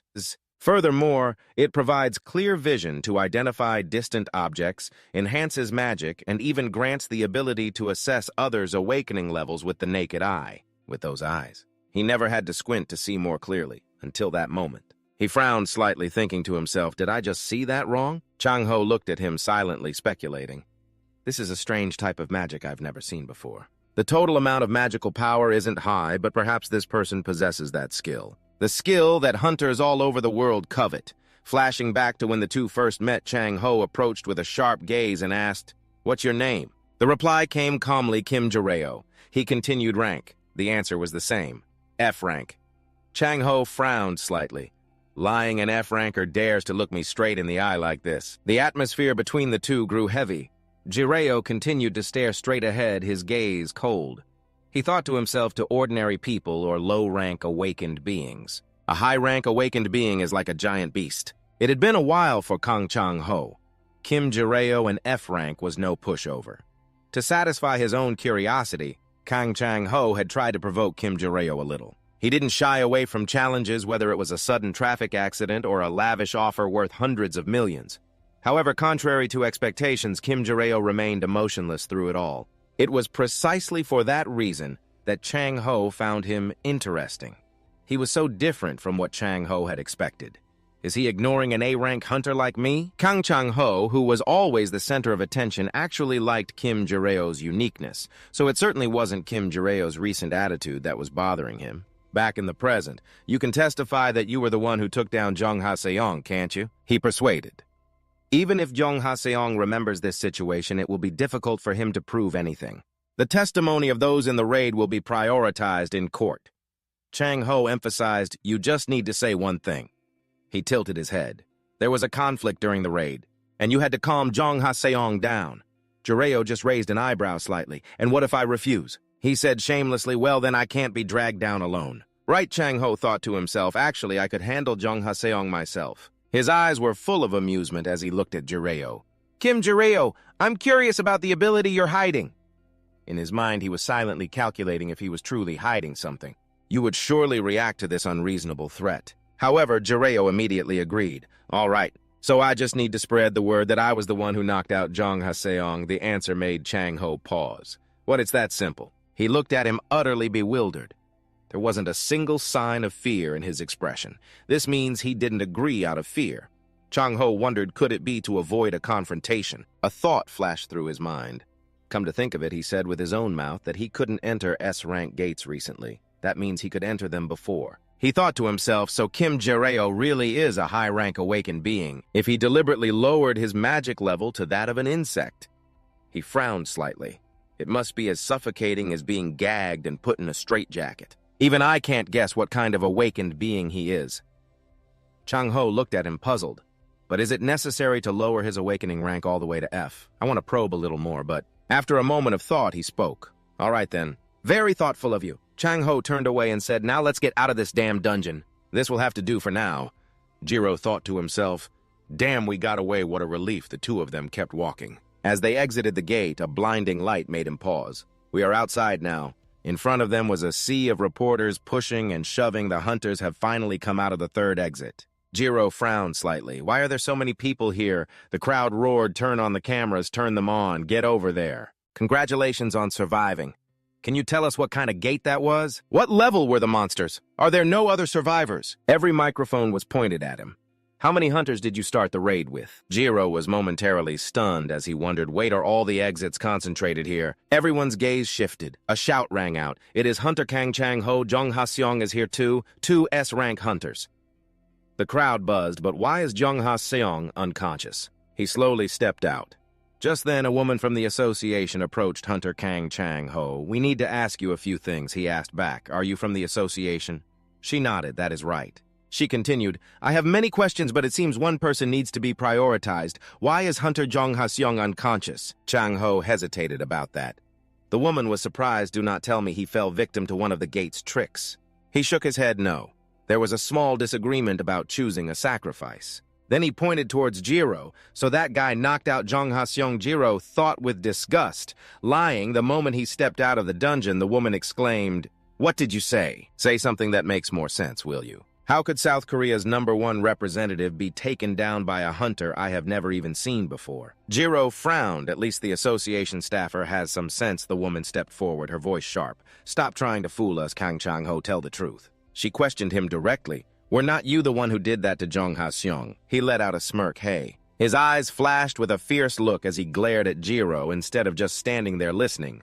"Why do not you say something?" Jiro took a deep breath. There was no other way he spoke up, you see. Jiro admitted, "I was the one who knocked out Hunter Jong Ha-seong." The atmosphere instantly froze. The woman was stunned and everyone around was horrified for a moment. Chang-ho smirked with satisfaction, Jiro explained. "But I did not mean to harm him. I just put him to sleep for a bit to make the raid go more smoothly. I will personally apologize to Jong Ha-seong when he wakes up," the woman stammered. "That is impossible." "If it is not an S-rank hunter, then," Chang-ho interrupted, "I already told you it was not me." Immediately after, his face turned pale and he staggered, alarming the woman, Kang Chang-ho. He replied softly, "Cannot you see?" He looked at the woman. "Do I look like I am in any condition to do something to Jong Ha-seong?" Jiro thought to himself, Chang-ho also lost a lot of blood inside. I thought it was not that serious. So that means he did it on purpose. The reporters clamored. Wait, so then a barrage of mics was shoved at him. Did he really do that to Jong Ha-seong? Did you, a hunter, really knock out Jong Ha-seong?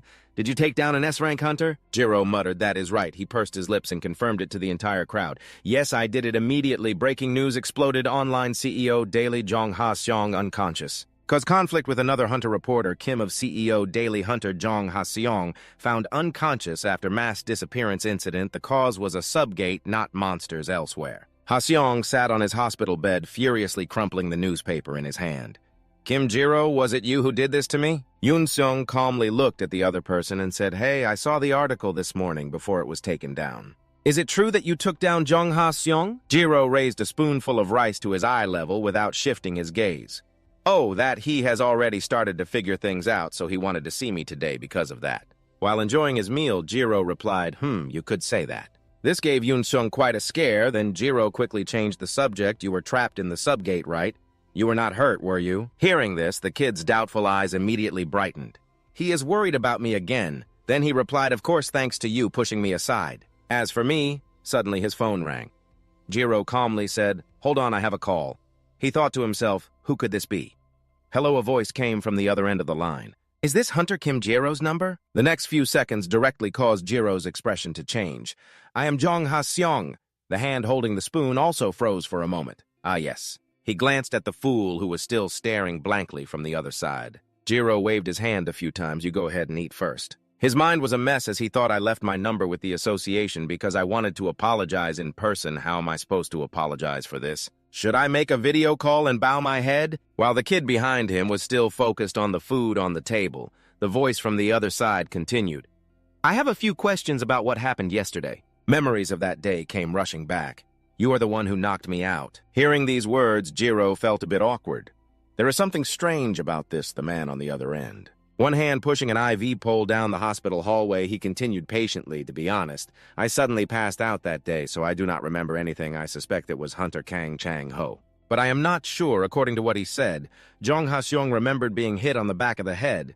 The problem was what he saw. When he turned around, the man's voice became slightly agitated as he asked, "Can you explain what happened then?" Hearing this, Jiro's expression stiffened and he felt unusually guilty. "I am screwed. I am so screwed. This S-rank is suspicious, and all these weird news reports keep popping up. Should I just tell him I was forced by Kang Chang-ho? But why would Jong Ha-seong believe me?" Amidst a long sigh, the steady voice on the phone continued. "I found something out after looking into this. The reason Jong Ha-seong is called the national hero is not because he is a symbol of justice. The figure and the energy that man exudes are overwhelmingly powerful, completely unlike the run-of-the-mill types they usually encounter. It is simply because of the enormous number of gates he has cleared." Jiro listened with some concern. In other words, he is a workaholic who only focuses on clearing gates. Would someone like him even care about protecting an F-rank like me? Can he even win against Kang Chang-ho? Finally, under Jiro's curious gaze, his own steady voice came out. "I am sorry, Jong Ha-seong. I was the one who knocked you out when he made that confession." Both ends of the line shared a grim expression. Jiro came up with what he thought was a reasonable excuse. I was worried you were overexerting yourself, so I did it. Just then, the sound of a door opening came from behind while you were unconscious. I was planning to sacrifice myself. I really have something for you as an apology. It is an item rewarded for clearing the dungeon. His words were suddenly cut off by a loud shout from the phone. Are you kidding me? It startled him as the voice continued to yell, What? This is something we could have resolved by talking, and you think you can smooth things over with some petty item. What you did is despicable, Ha-seong said, frowning in annoyance. You took me down inside the gate, so your intentions are crystal clear. You were planning to sacrifice me to escape safely. We're not you. Come to think of it, Hunter Kang Chang-ho knew you from the start. The two of you were in it together. We're not you. You have misunderstood. And you really just an F-rank hunter? Every single word made Jiro freeze up with guilt. Speechless enough, talking more is just a waste of time. From now on, I will be watching you. That was his verdict. Sorry the call took so long. It is fine. She handed a thick pile of papers to Ha-seong. Here is the information you wanted. Breaking news. S-rank hunter Jong Ha-seong returns unconscious. Reporter Kim, after the mass disappearance incident, hunter Jong Ha-seong was found unconscious. The cause was not monsters, but a subgate. The woman's steady voice rang out. The guild handled it immediately, so all the articles have been taken down. Ha-seong took the papers and read them intently.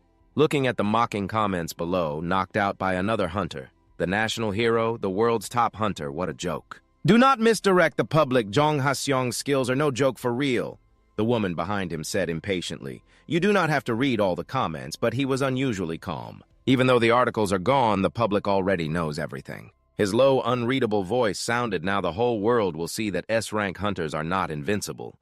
This made her look at Ha-seong with unconcealed worry. But he remained calm.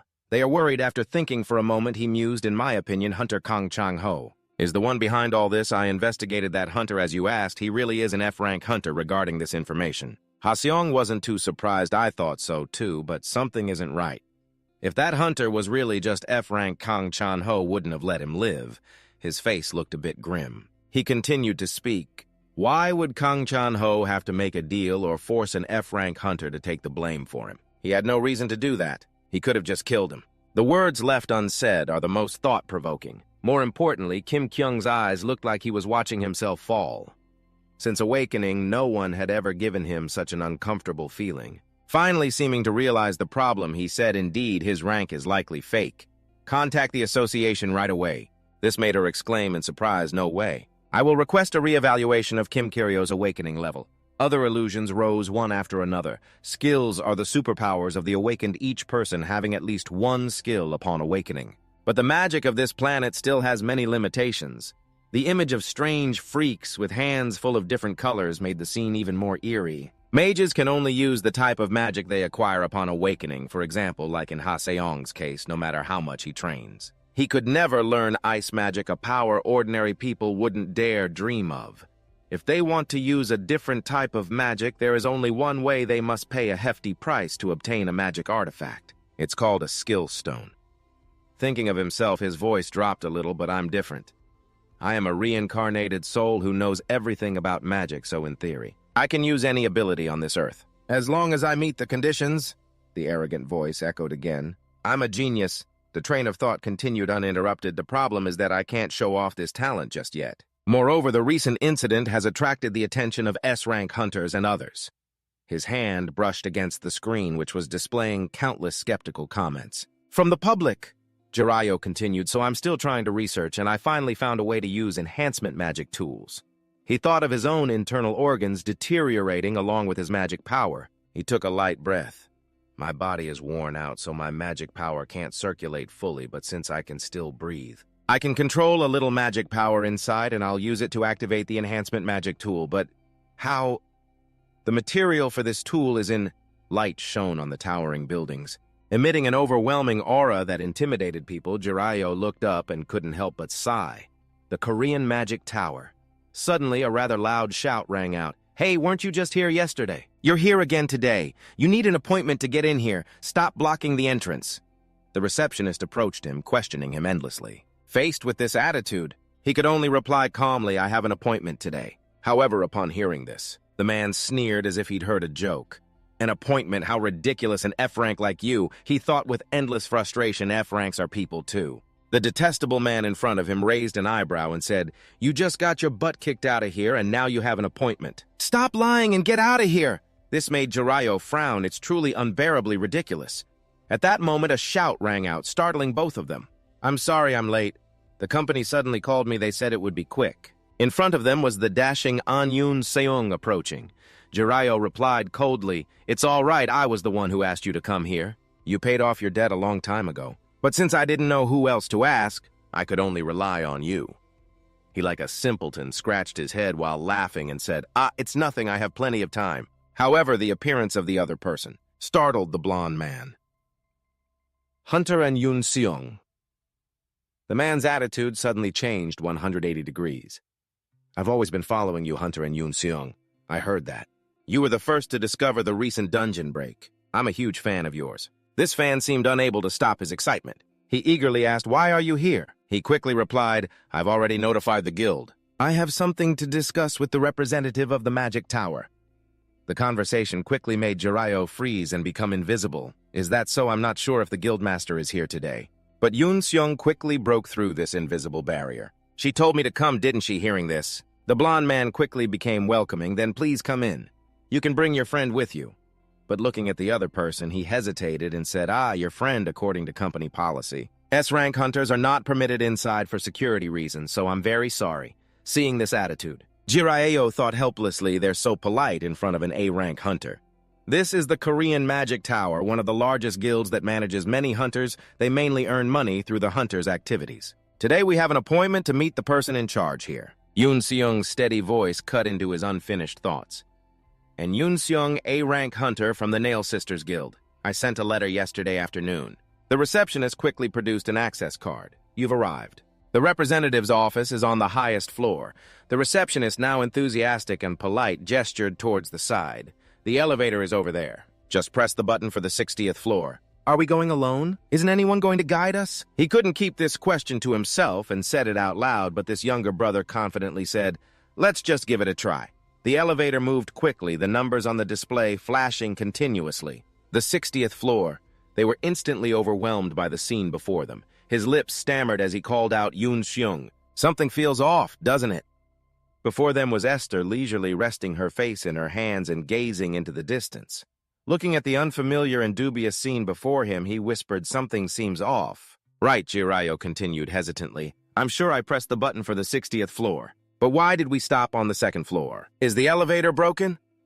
Yoon Seong, sweating slightly hesitantly, replied, "I'm sorry I forgot to mention it, but it seems we're being tested."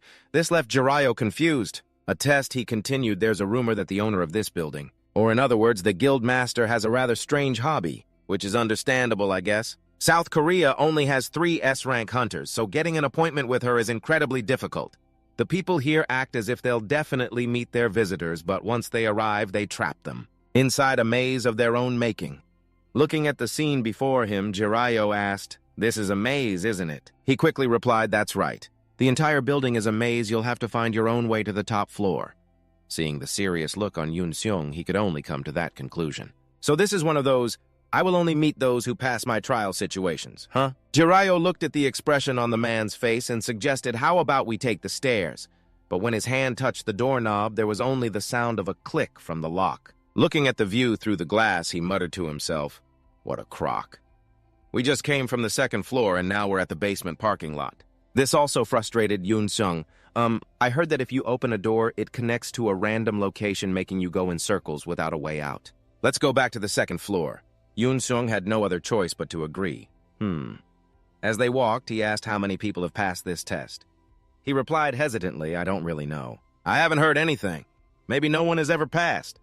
He turned his head slightly to look at the other man. "How can that be? There's no way not even one person has passed.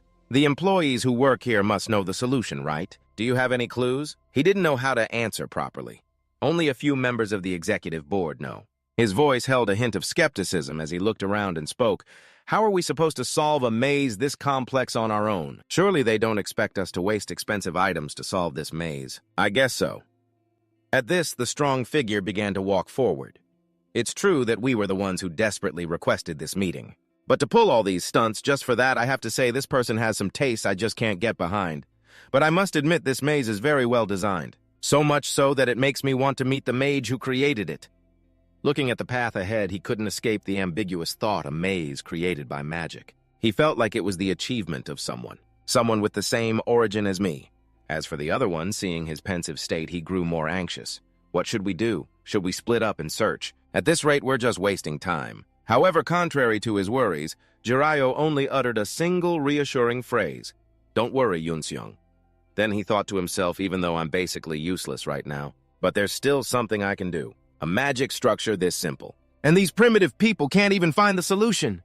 He raised a hand full of magical power and said softly, I've found it. This made Yoon-seong incredibly surprised, shouting the path to the top floor for real. How did you do that? He held out his hand and then turned to look at him. Yoon-seong, let me ask you a question. If you wanted the inside of the elevator to be empty, would you move the elevator to another floor? Yoon-seong asked in a daze. The inside of the elevator is empty. He seemed to face something familiar without a hint of surprise. The structure of an elevator is a vertical shaft, right? So the elevator moves vertically, correct? He could only answer with surprise, yes, that's right. All right, wait a moment. Jiraiya's finger lightly touched the button. The first thing to do is press the elevator's open door button. Next, he squeezed past to look at the number panel inside. Quickly select a button, get inside, and press the button for a higher floor. Then before the elevator doors close, get out quickly. Out of the elevator, Jiraiya turned his head and said, Yoon-seong, step back. Jiraiya quickly kicked a nearby section of the wall. This made him ask in confusion, what are you trying to do? Unlike him, the other man's expression remained unchanged after the action. Large holes gradually appeared inside. This couldn't help but frighten Yoon-seong. Why did you suddenly do that? But there wasn't much time for him to think and be surprised. Let's go, Yoon-seong. He looked at him. Where are we going? Jiraiya patiently explained this floor is connected to the one above through a gate. His feet quickly jumped from his standing position. So jumped Jiraiya. Strange streams of light gradually began to surround his body. Very quickly, Jiraiya landed safely. The light behind him also changed color, and the area behind them quickly grew noisy. I've jumped down chasms more dangerous than this. In a dungeon, so why do I still feel this scared? A sudden laugh came from an unknown direction. It made him quickly become alert. From a distance, where hazy smoke continuously billowed, a voice sounded. You two have successfully made it here. And you are the fastest among those who participated in solving my maze. I didn't expect you two would find the emergency exit. The high-pitched voice echoed around both of their ears. I'm very impressed, but that was just the prelude. Her eyes swept over the two figures before her. The woman said, from now on, your opponent will be me, Esther of the Magic Tower. She is the master of Korea's Magic Tower. Esther? Her teasing voice rang out again. Come on, everyone have a seat. Hunter Yoon-seong. She crossed her arms, looked toward him, and said, could you introduce the person next to you? From what I've observed, this person has a very strong analysis skill. Esther gently sat down on a soft chair, assessing internally. Because with your mediocre analysis skill, you could never have solved my maze. I set a high difficulty level, but he deciphered it easily. His eyes briefly scanned the person before him. She's the one who created the maze, just as the rumor said. Her personality is truly one of a kind. Jiraiya cleared his throat and introduced himself. I am Kim Jiraiya. She smiled amicably. I like capable people, Kim Jiraiya. I hope we can become good friends for both our sakes. Both have rare skills. This surprised both of them a little. Both have rare skills, he thought to himself. What does she mean? She said that awakened beings who possess analysis-type skills are very rare. So you are also considered quite special. Yoon-seong interrupted. Miss Esther here is a hunter with the curse attribute, one of the very few in the world. The words curse attribute echoed faintly in his mind. Indeed, I remember reading information about this guild. Magical power radiated strongly from her body. Esther, an awakened being with the curse attribute, hunts monsters by using debuffs like weaken and slow. This world is still only in the early stages of the mana outbreak. Mana. So it's quite rare for people to be able to use complex types of magic. I guess on Earth, most awakened ones are like Jong Hyeon and Kang Chang-ho, who have awakened simple fire-based magic and use it to enhance their combat abilities. Awakened ones with the ability to create magic shields or heal like an Yoon-seong are even fewer. Curses or mind control must be extremely rare. I apologize for not recognizing you sooner, he said faintly. I was a bit shocked by the information I just heard. So a notification sound quickly appeared. Level +1. Recovery progress has increased. She laughed. You must have been very busy lately and not keeping up with the news, huh? I've appeared on television programs quite a lot, you know. But with such an impressive analysis skill, you must receive a lot of job requests, right? Anyway, that's enough small talk. She seriously crossed her arms over her chest and said, "An un seong, you said. You wanted to discuss business regarding one of the Magic Tower's gates, right?" He flinched as before upon hearing his name from her mouth. "Ah, yes, but it's not actually me, it's—" Jireo quickly spoke up. "I want to request entry into the gate. Yoon Seong was just the one who helped me schedule the meeting. Because I'm just a low-rank awakened one, I definitely wouldn't be allowed in." As he spoke, he put his hand into his pocket. At this moment, Esther wondered, "What rank are you?" The man quickly placed a card on the table. As soon as she saw it, she became excited. "Oh, so you're an F rank. It's understandable for an awakened one with an analysis skill. Compared to them, your rank is indeed lower." He couldn't help but ponder. "So you mean to solve your maze?" "I don't see anything strange about that." Esther's sharp voice continued to ring out. "Then why do you want to enter the gate? If you're planning to gather resources, I can't help you. The resources produced by the trees aren't even enough for me." He hastily replied, "I absolutely will not go near the area with the trees." This made her even more interested. "So you're not after the fruits? Even so, it's difficult for me to allow you to enter the gate." Jireo replied evasively with a dejected look. "Is that so?" Esther said, feeling bored. "What else could it be? This awakened one, Jireo, is from another guild.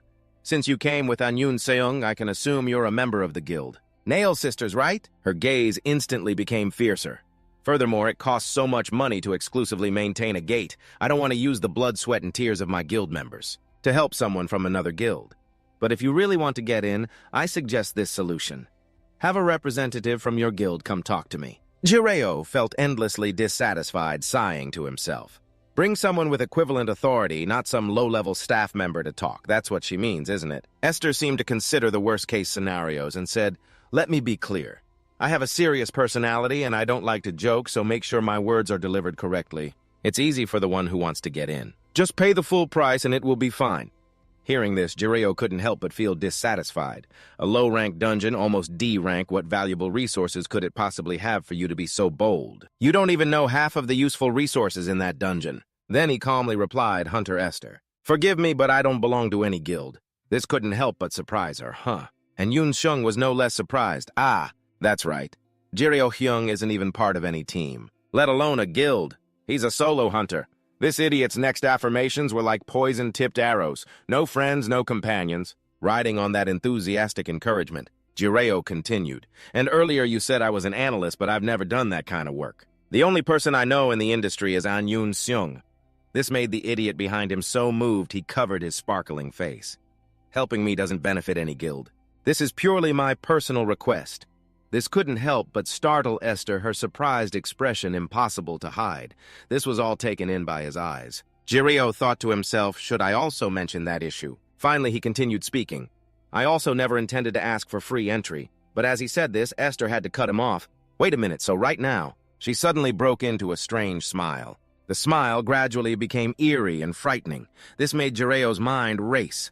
"What's with this woman?" She looked at him with great interest and lightly licked her lips. This horrified Jireo. "Why did she suddenly lick her lips? I haven't even mentioned the part that would make her drool." Esther questioned Jireo. "So you mean you don't have a high-level appraisal skill? Why didn't you just say so from the beginning?" He sat across from her silently, taking it for a long while before saying yes. Until she called his name Mr. Kim Jireo, he finally replied yes. She made a decisive offer. "Come to the Magic Tower now. I will hire you immediately. If you agree getting access to the gate." "That's a simple matter. I'll even give you the entire gate." Faced with her unbelievably tempting offer, he doubtfully turned to where Seung was sitting beside him and whispered, "Is this for real? Is she telling the truth?" Hearing his question, he immediately used all his knowledge to explain. The major guilds have a huge supply of magic stones and weapons.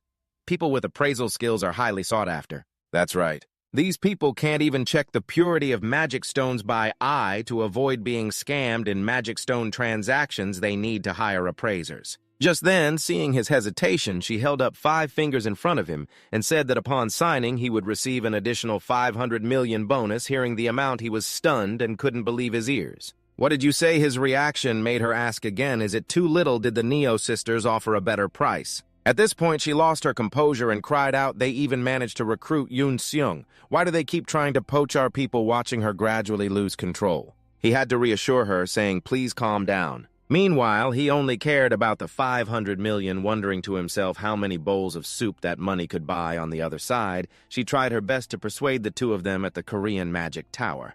"We already have many excellent appraisers on staff, so the workload might not be too heavy," he asked doubtfully. "Do you really want to hire me as an appraiser?" For 500 million, hearing that, she affirmed without hesitation. Of course, with her confirmation, he was thrilled, thinking about how he could earn a fortune just by sitting at a table and sorting items. "Then I won't have to do dangerous hunter work anymore."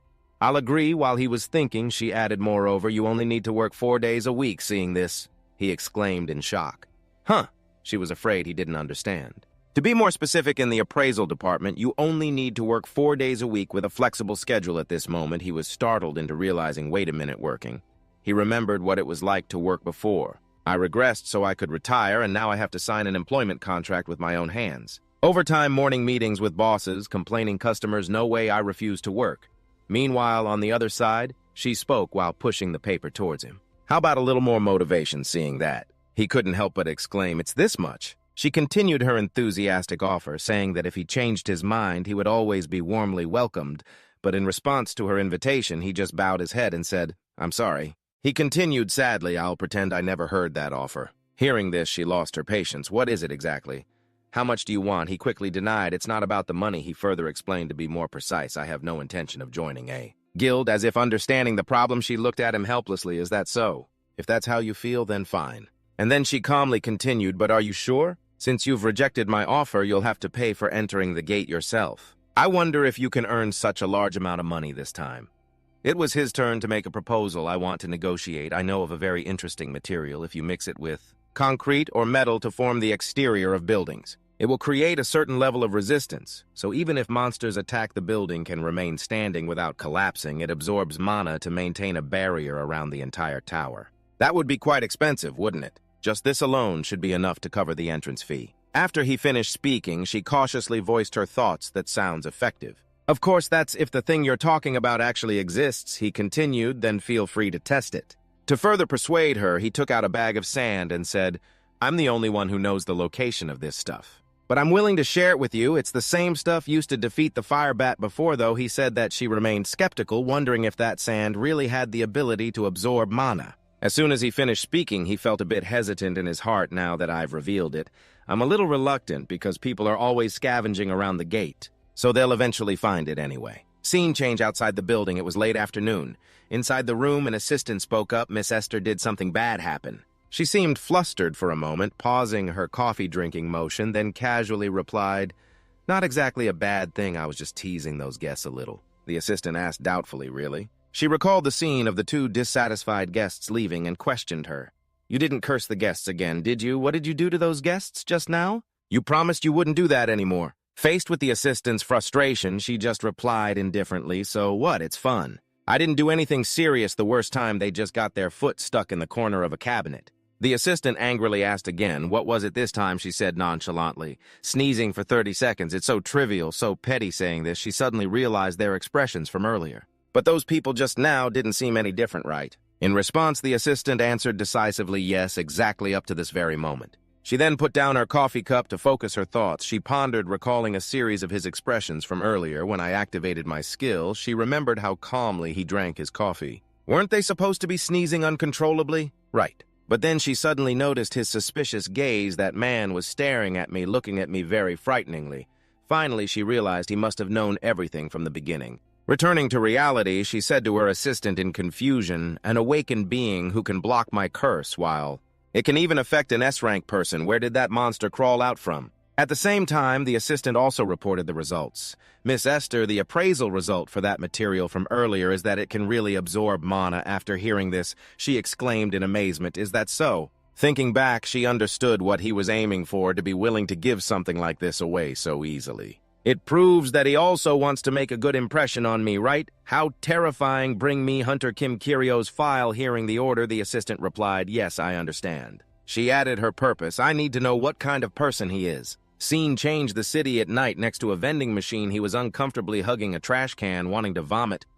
Sung stood at a distance, asking worriedly, "Are you okay?" After being tricked, he regretfully reminded himself to remember this carefully. Coffee. "I will never drink that stuff again." He thought back to the scene of drinking that cup of coffee. At first, he naively believed I thought that stuff was only for special guests. So I swallowed it, but after drinking, he was startled. His expression changed. What is this? It smells like industrial glue from Alpharee, he thought disappointedly of her words. She kept saying this was only for esteemed guests. How dare she make me drink this? Not to mention, I even made eye contact with her at that moment. She carefully observed his reaction. She began to probe, is the coffee not to your liking? He tried to swallow his discomfort, acting as normal as possible, and replied, no, it's delicious. But inside, he was thinking to himself, can I not spit it out? I'll look like an alien creature saying this. He got a bottle of water from the vending machine and exclaimed, I almost died, Seung, then turned his attention to another matter. He asked curiously, Kirio, that thing you gave to Esther earlier, you said you were the only one who knew about it. I've never heard of such a material before. A type of sand that can instantly extinguish the flames of a fire bat or reinforce buildings. In response to his question, he just clicked his tongue and replied, I only just discovered it myself. Still curious, he pressed further, do you know how valuable that is?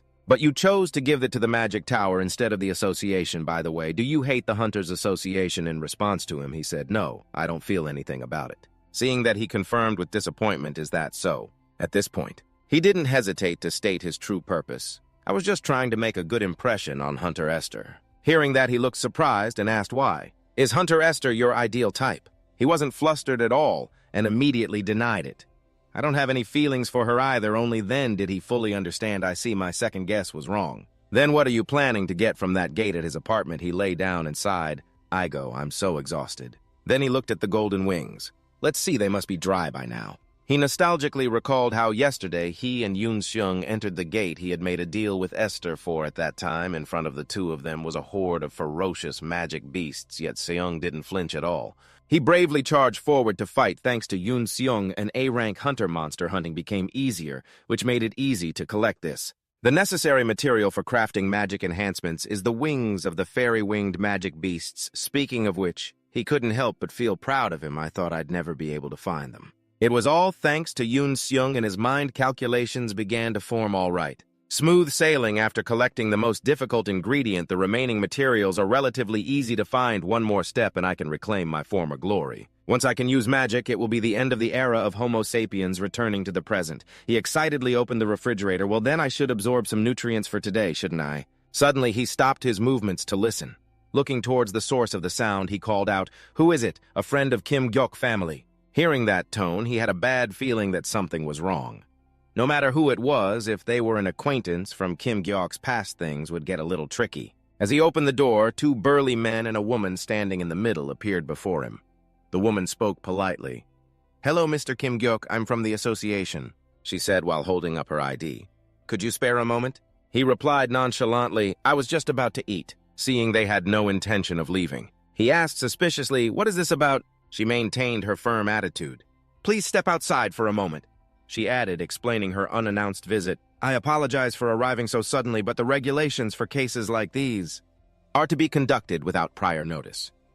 She then got straight to the reason for their visit. In that case, I will officially state the purpose of our visit. A report has been submitted suspecting Mr. Kim Gyok of fraudulent rank registration. According to the Hunter Association's investigation, Mr. Kim Gyok is suspected of misrepresenting his rank registration. Hearing this, he exclaimed, What? But seeing his expression, she continued firmly. We will be conducting a rank reevaluation. Please accompany us to the Hunter Association right now. He repeated helplessly, right now. She replied coldly, yes. If you don't want to be arrested. He glanced at the imposing presence of the two men beside her and said weakly, This, he thought disappointedly about his meal. Looks like I won't be having lunch today after all. In the car taking him to the association, sitting in the front seat, was CEO Ujeon, the woman with the characteristically long hair, to explain why she had appeared before Kim. Gyok, we must turn back time a few weeks.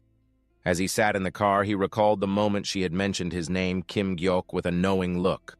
Back when he had told her, but my rank is F, she had asked doubtfully, You're saying you're F rank. Then how could you have defeated the beginner killer? At that time, he hadn't thought much of it and gave an evasive answer, saying it was simply luck. That idiot bashed his own head against a wall. Back then, the way Kim Gyok handled the situation was completely unlike an F rank, so she began to suspect he had faked his rank from that moment on, and after checking his file, her suspicion grew even stronger. Is he really an S rank? He's only entered a gate once. This is his entire experience as a hunter. A person who has only entered an F-rank gate a single time claims to have defeated a C-rank monster in broad daylight. How is that believable? After investigating, her suspicion turned to worry. If he really was an awakened who had falsified his rank registration, it would be very dangerous. There's no telling what a person like that would do when infiltrating groups of weaker hunters. However, CEO Ujian didn't have the authority to reinvestigate him. In the end, she could only follow procedure and submit a report of suspicion regarding Kim Gyok's rank fraud. And let the matter go. The issue should have ended there. But a few days later, Since Ha Seong was rescued from the gate unconscious and filed a complaint against Kim Gyok, the situation has changed. Well, I'm just a lowly public servant. But if even a national hero like Jong Hyun has suspicions and makes an accusation, then it's a completely different story. Without a doubt, Kim Gyok must have faked his rank. I thought he would run or resist when he received the reevaluation notice, but he followed obediently. It's so suspicious. She recalled the house she had just seen. It looked so small and old. If he were just a D rank, his life wouldn't be that bad. Is he the modest type, or does he have some hidden assets? While she was lost in thought, he asked awkwardly, "Excuse me, how much does the ability reevaluation test cost?" I don't have any money," she quickly replied. "The test fee is about 480,000 won, but if the reevaluation is requested by the investigation department, there is no charge." She added, "But that's only if the test results are normal. If fraud is detected, you will have to pay a fine and cover all the test costs." Hearing that, he couldn't help but worry. Doesn't that mean I'm in danger? He was wondering how to deal with this situation. Suddenly, he looked towards the evaluation machine. Wait a minute, is that the measuring device with that equipment? The energy of someone with a respiratory illness can't be measured accurately. Seeing this, he felt completely relieved. Especially for Kim Gyok with his tuberculosis and damaged lungs, there's no need to worry. It would be strange if a crappy device like that could measure anything. What a pain. What a pain. Just as his spirits were lifting, the woman's voice called out, "Mr. Kim Gyok, please come this way." "The reevaluation will use the latest equipment," he exclaimed in panic. The latest. Now he was truly scared. He realized that with the old method, when dealing with patients with lung problems, the accuracy would decrease significantly. Last year, there was even a public announcement about the renewal of the testing procedure. These Earthlings realized this weakness a long time ago, They even improved it. Meanwhile, she looked at him meaningfully and said, "Mr. Kim Gyok, you've had plenty of opportunities to correct your rank yourself." Hearing her, he seemed to understand the situation and quickly said, "Wait a minute. I think there's been some kind of misunderstanding here." Without waiting for an explanation, the two tall men lifted him up. "We'll start right now." They also remembered to tell him, "You don't need to remove any metal objects." Everything happened so fast, he only had time to yell no. At the association headquarters, he was quickly informed, "The results are in." In her hand was the result sheet along with a reminder for him, "If the results show that your rank is vastly different from before, to the point that it needs to be changed, then Mr. Kim Gyok will be considered a rank fraud. You've probably seen it on the news many times. What happens when someone is judged to be a rank fraud? As for him, he could only resign himself to his fate. I can't believe they have such modern machinery. It's so fast. Is this the moment my tremendous magical power hidden all this time by my lung problems will be revealed? Where do I even begin to explain? Actually, I'm an alien, and after taking over Kim Gyok's body, I discovered he was such a heavy smoker that his lungs were no weight. Then he thought of the worst-case scenario. A test fee of 480,000 won an F-rank awakening value of 14. Meanwhile, she looked at the results sheet and exclaimed in shock. "None of the reports... What? Why are the reports unfounded? Compared to last year's result, it's only increased by about 2 points. This increase isn't enough to be a problem. So don't worry. You can't even call this an increase." After hearing the results, he asked, "Can I ask something? Is it possible for my awakening index to continue to increase in the future?" She kindly explained no. Normally, an increase of this level is where it stops. The innate awakening index absolutely does not change naturally. He realized this sadly. So the mana of this body is really only at the F level. So the reason I kept failing to use magic wasn't because my lungs, the power-generating organ, were damaged, but because this body was empty from the very beginning. No wonder. Then at that time, the other day I passed through this path. But the golem didn't see me, and it only recognized Yoon Seung's team as enemies to attack.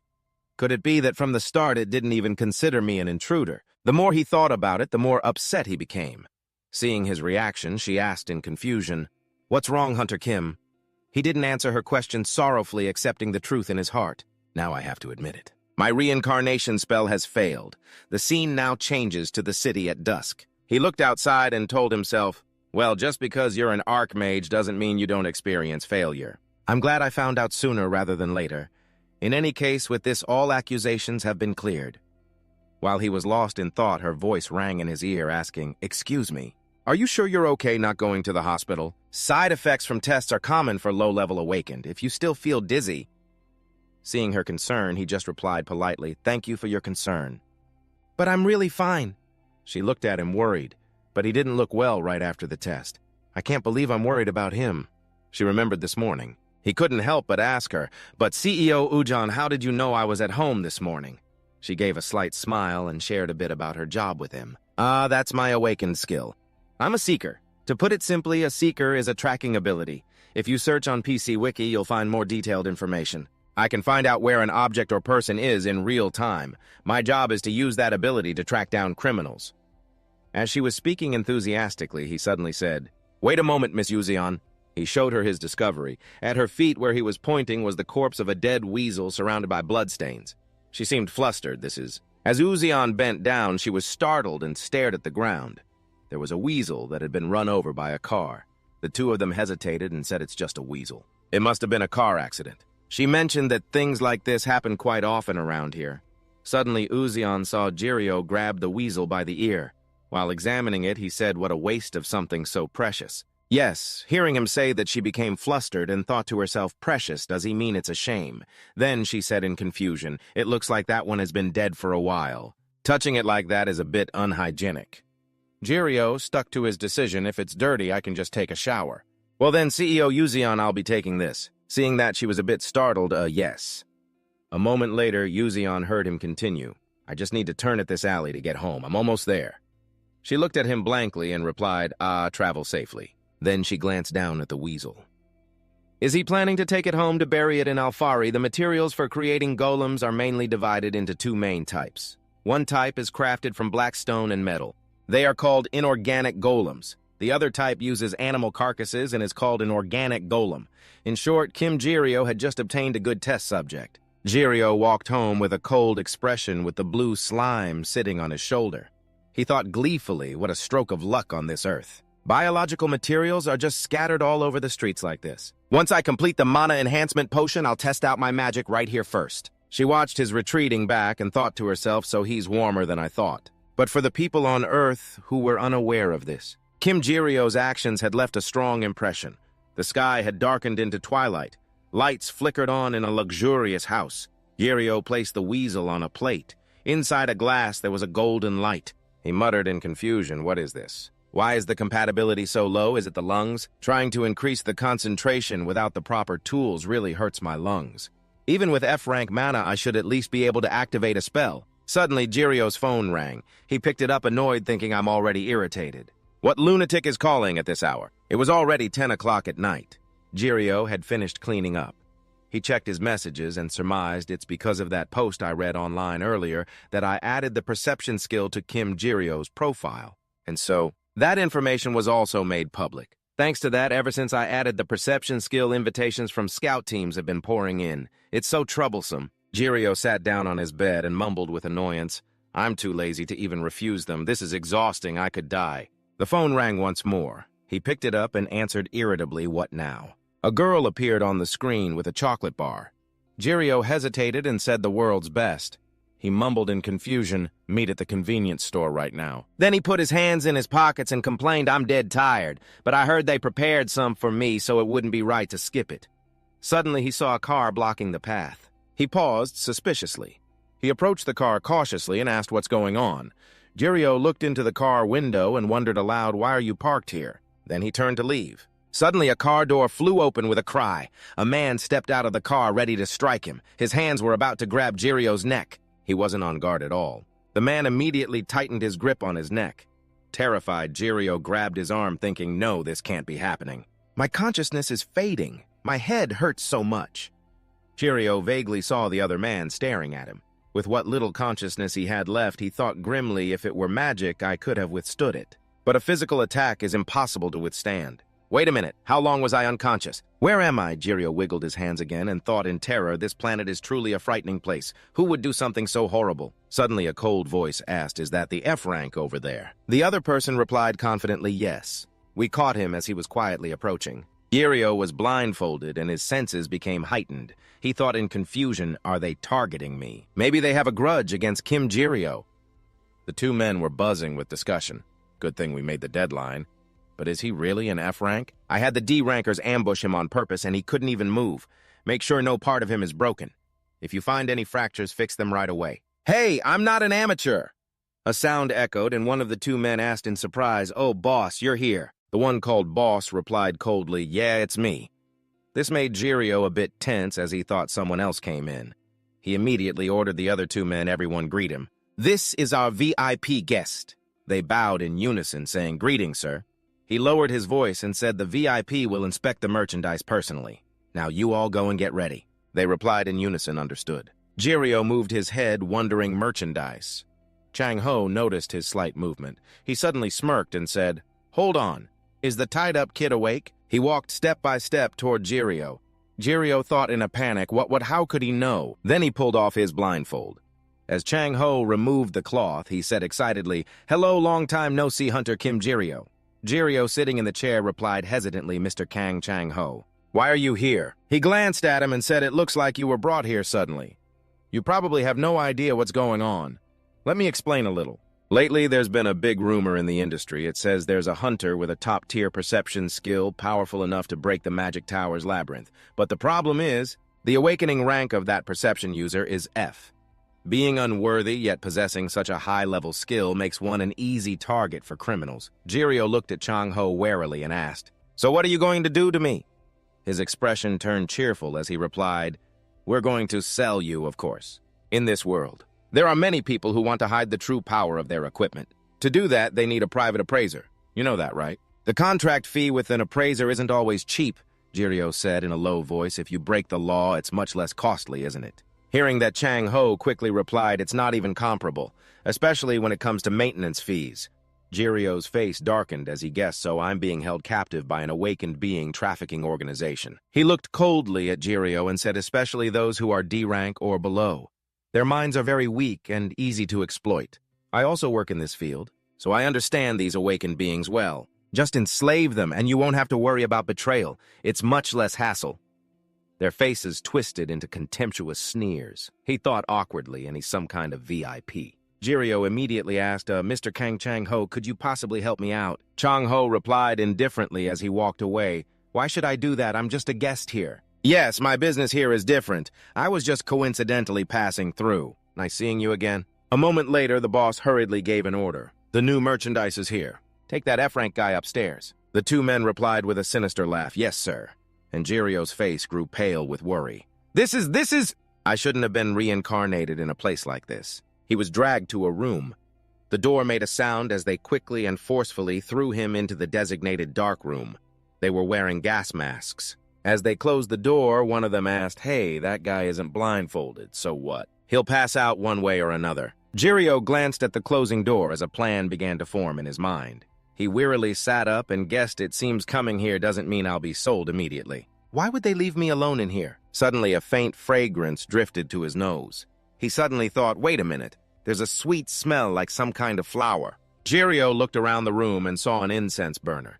He guessed with suspicion, is that a magical artifact? It seems to be a sleep-inducing artifact, based on the strength of this scent. It could probably make even a B-rank awakened fall asleep. Of course, for a Grand Archmage like myself, this thing has no effect whatsoever. But now is not the time to be concerned with that. I need to get out of here quickly. Jiraiya quickly took out his shoelace. He put one end in his mouth and pulled on it to sever the rope on his hands while praying silently, please, please work. Help me, friction. The rope on his hands snapped apart. He thought happily it worked. Even if I were susceptible to brainwashing in this situation, being sold off without being able to use any magic would be very dangerous. Jiraiya slowly patted his pockets and mumbled, first I need to report this, but where is my phone? He said with disappointed hesitation, it's gone. He thought helplessly, it's true there's no way they would leave belongings for a kidnapped victim. So what can I use to escape right now? Jiraiya stood up, looked at the incense burner, and dazedly walked towards it. A worn-out chain lay in his palm. He gripped it tightly and muttered, "In the end, this is the only way." At that moment, from behind the two men came a strange sound. The door in front of them suddenly flashed with light, and seeing this mysterious light, they were utterly astonished. What's that?" As soon as he spoke, an object flew from nowhere and hit him straight in the face. The other guy saw this and was terrified. How on earth did this bastard do that? At that moment, a sound reached his ears, making him break out in a cold sweat with fear. The very next second, he unconsciously felt dizzy and collapsed to the ground as Gurio stepped out with an extremely grim expression. He looked at the tool in his hand with an extremely satisfied expression. "It's quite effective, isn't it?" Just then, Gurio noticed the phone on the ground, and a sense of curiosity sparked within him before anyone finds out and comes here. "I have to act quickly." He picked it up, opened it, and was very pleased. Is this what these guys dropped? Perfect timing. Gurio dialed the police station directly, and not long after a voice came from the other end. "Yes, this is the police. What's going on?" Gurio started walking and reported to the police. I've been robbed." Hearing this, the police officer on the other end was slightly stunned. Hello, could you speak more clearly, please?" "I can't hear you clearly." Gurio patiently repeated himself one more time. "I said I've just been robbed, hello," but the police just hung up abruptly. This made Gurio extremely curious and annoyed. What is this? Can't they hear anything? Could this phone be broken? But he didn't give up yet, so Gurio continuously typed out a message. "Let's try texting and see how it goes. It should be fine, right?" As soon as the message was sent, an immediate response came from the police.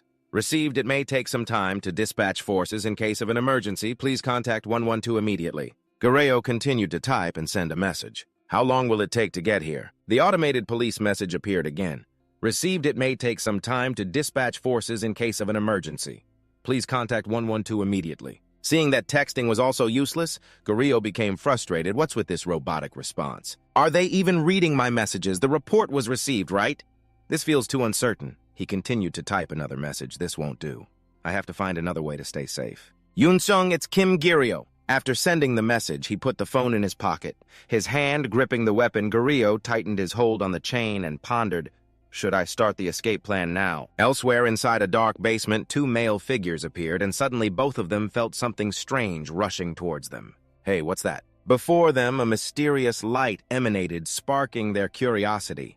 Something hazy was inside that light, and someone was calmly stepping out from it. This made the two men a little curious. Who is that guy? Did anyone in our group dye their hair? As soon as the words were spoken, Guerrero charged forward arrogantly with his weapon. He built up momentum and rushed, swinging his arm straight ahead, the box on the chain aimed right at the two men. The very next second, both of them were painfully and unexpectedly attacked, and realizing the situation, the two men exclaimed with their mouths agape, "Wait a minute, are you the awakened being we just kidnapped?" As soon as he spoke, Guerrero's box smashed straight into the opponent's face, and with just that one attack, the two men lost consciousness and slowly fell to the ground. Seeing this, Guerrero scoffed in disapproval. What a bunch of idiots who can't do anything right. Then he scanned his surroundings. To get out of here, I need to find an exit first. I don't know the layout of this building. And the windows are all boarded up. Suddenly, a strange sensation came from behind Guerrero. He immediately turned around and witnessed a new source of mana gushing out mana so strong it could be tracked. Even in a weak F-rank body like this one, I can still feel it. It's a gate, no doubt about it. Right outside this building, there's a gate. Most gates that hunters pursue are usually in places like forests, mountains, or large open fields. If I use this as a landmark, I might be able to get out. While Guerrero was lost in thought, a group of aggressive people appeared from behind him. Wait, what is this? The locked-up F-rank has escaped. He quickly and quietly slipped away to the stairwell. First, I have to go down. Guerrero carefully took one step at a time when suddenly he felt his whole body stiffen. It was as if some force was trying to control him. A slight fear appeared in his eyes. Damn it, I haven't even started running. And my legs already before he could process anything else from behind him. That group of people had caught up. There he is. They quickly found Guerrero and bluntly remarked, how could an F-rank possibly escape? Catch him right now at that moment. A man who looked like the leader spoke up, interrupting, wait, that thing he's holding. He seemed to recognize the item and immediately warned everyone, hold your breath. Guerrero sneered contemptuously. It's too late to hold your breath now. Right after that, he swung the object with all his might, causing the scent in the box to spread intensely. The aggressive blonde guy quickly covered his nose, coughing violently. It's so hard to breathe. Guerrero kept swinging the box around to spread the scent further. He even opened the lid and poured out all the incense from inside. One of the men in the group couldn't take it anymore and came forward cursing this F-rank bastard. He mustered his courage and rushed forward to teach Gurio a lesson. Caught by surprise, Gurio was slammed hard against the wall. The man held his nose tightly but kept sneering. "Although I'm not supposed to touch merchandise for sale like you, but today is your unlucky day." Before he could finish his sentence, Gurio grabbed his bicep with all his might. Then his other hand took the opportunity to land a punch straight to the man's chin, followed by a series of kicks that sent the opponent flying several meters away. After that, Gurio sank to the ground, exhausted. He panted continuously in exhaustion. "I'm dead tired." Then Gurio picked up the chain again when he saw that the wooden box was empty. He was a bit shocked. My mana is dropping this fast? Damn it, escaping while fighting is already tiring, and now I'm being tracked too." Gurio looked fearfully towards the source of the mana and concluded, "From now on, things won't be easy." A new thought flashed in his mind: the exit, there's no mistake. From the other side of the door, I can feel the gate's fluctuations, which reminds me of the typical structure of buildings in this world. With a door this big, it must lead outside. Gurio walked up gently, reached out, and opened the door. It wasn't even locked. Since the door was unlocked, Gurio opened it quite easily.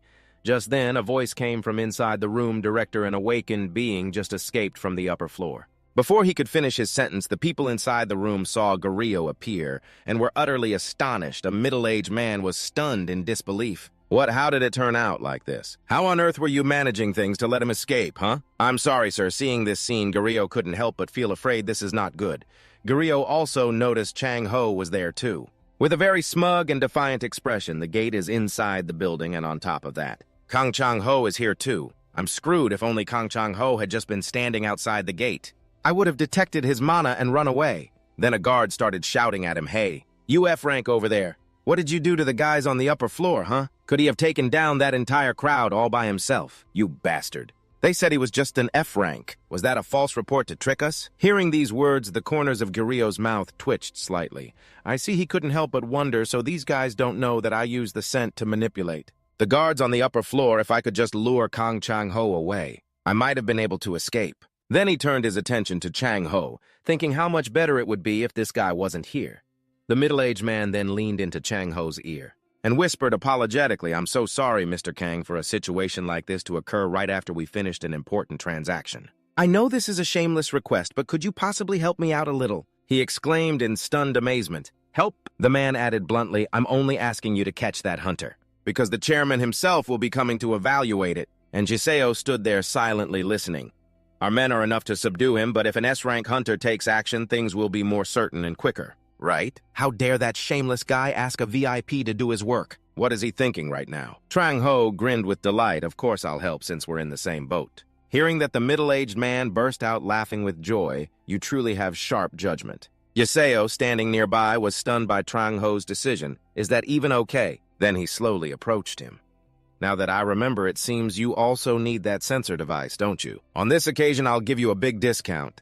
Did you hear that?" Kim Giseo Chang Ho's eyes glinted with arrogant defiance. "You're helping me get a good deal. I think that guy will start to respect me quite a bit once I capture you now." Faced with his challenge, Giseo hesitated cautiously. "What should I do? When will the police arrive? Are they even coming? I wonder if Yoon Seung saw my message."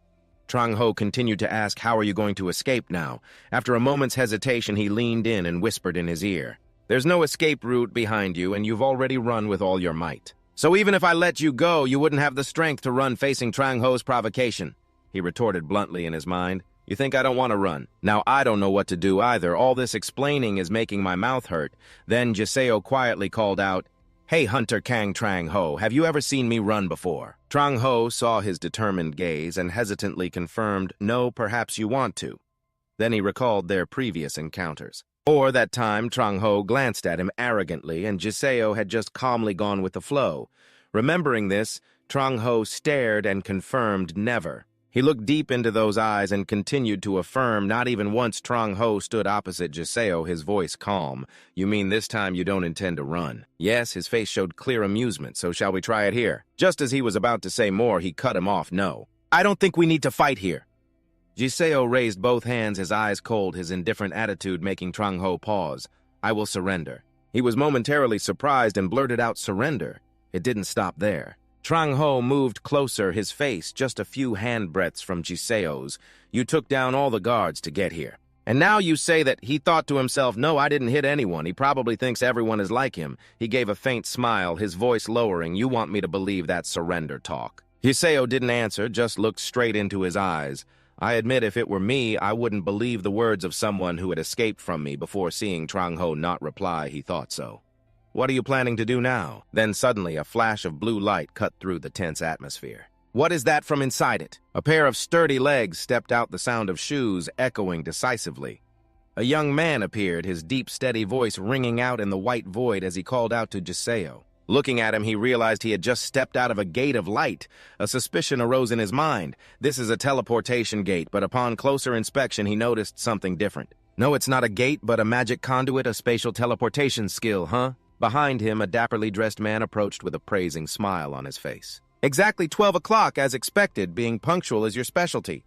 The other man just nodded slightly and replied in a friendly tone, Koreans are very good at keeping their promises. Trang-ho put his hands in his pockets and casually walked over, smiling and greeting.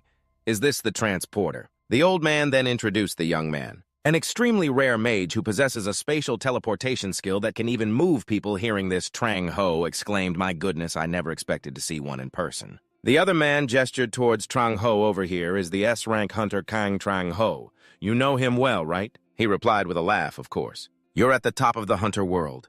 Only Hiseo stood outside the conversation, silent, thinking to himself, what's that noise? What if I run away now? The young man extended his hand in greeting. It's a great pleasure to meet Hunter Kang Trang-ho. Trang-ho smirked, his eyes half smiling and half cold, his sinister look apparent. A strange light suddenly flashed around his hand. That light carried a chilling and powerful feeling. Without a moment's hesitation, Trang-ho gathered all his strength and threw a punch straight at the other's face, our promise. The dry, resounding sound of impact echoed. The blow was so strong it sent the man flying back several meters, crashing heavily onto the floor. Giseo was frozen, unable to react. He just stared at Trang-ho with a look of utter confusion. The man who came with him screamed in panic, his voice echoing down the hallway. What was that? He lay motionless from the hit blood pouring from his nose and the corner of his mouth staining the ground.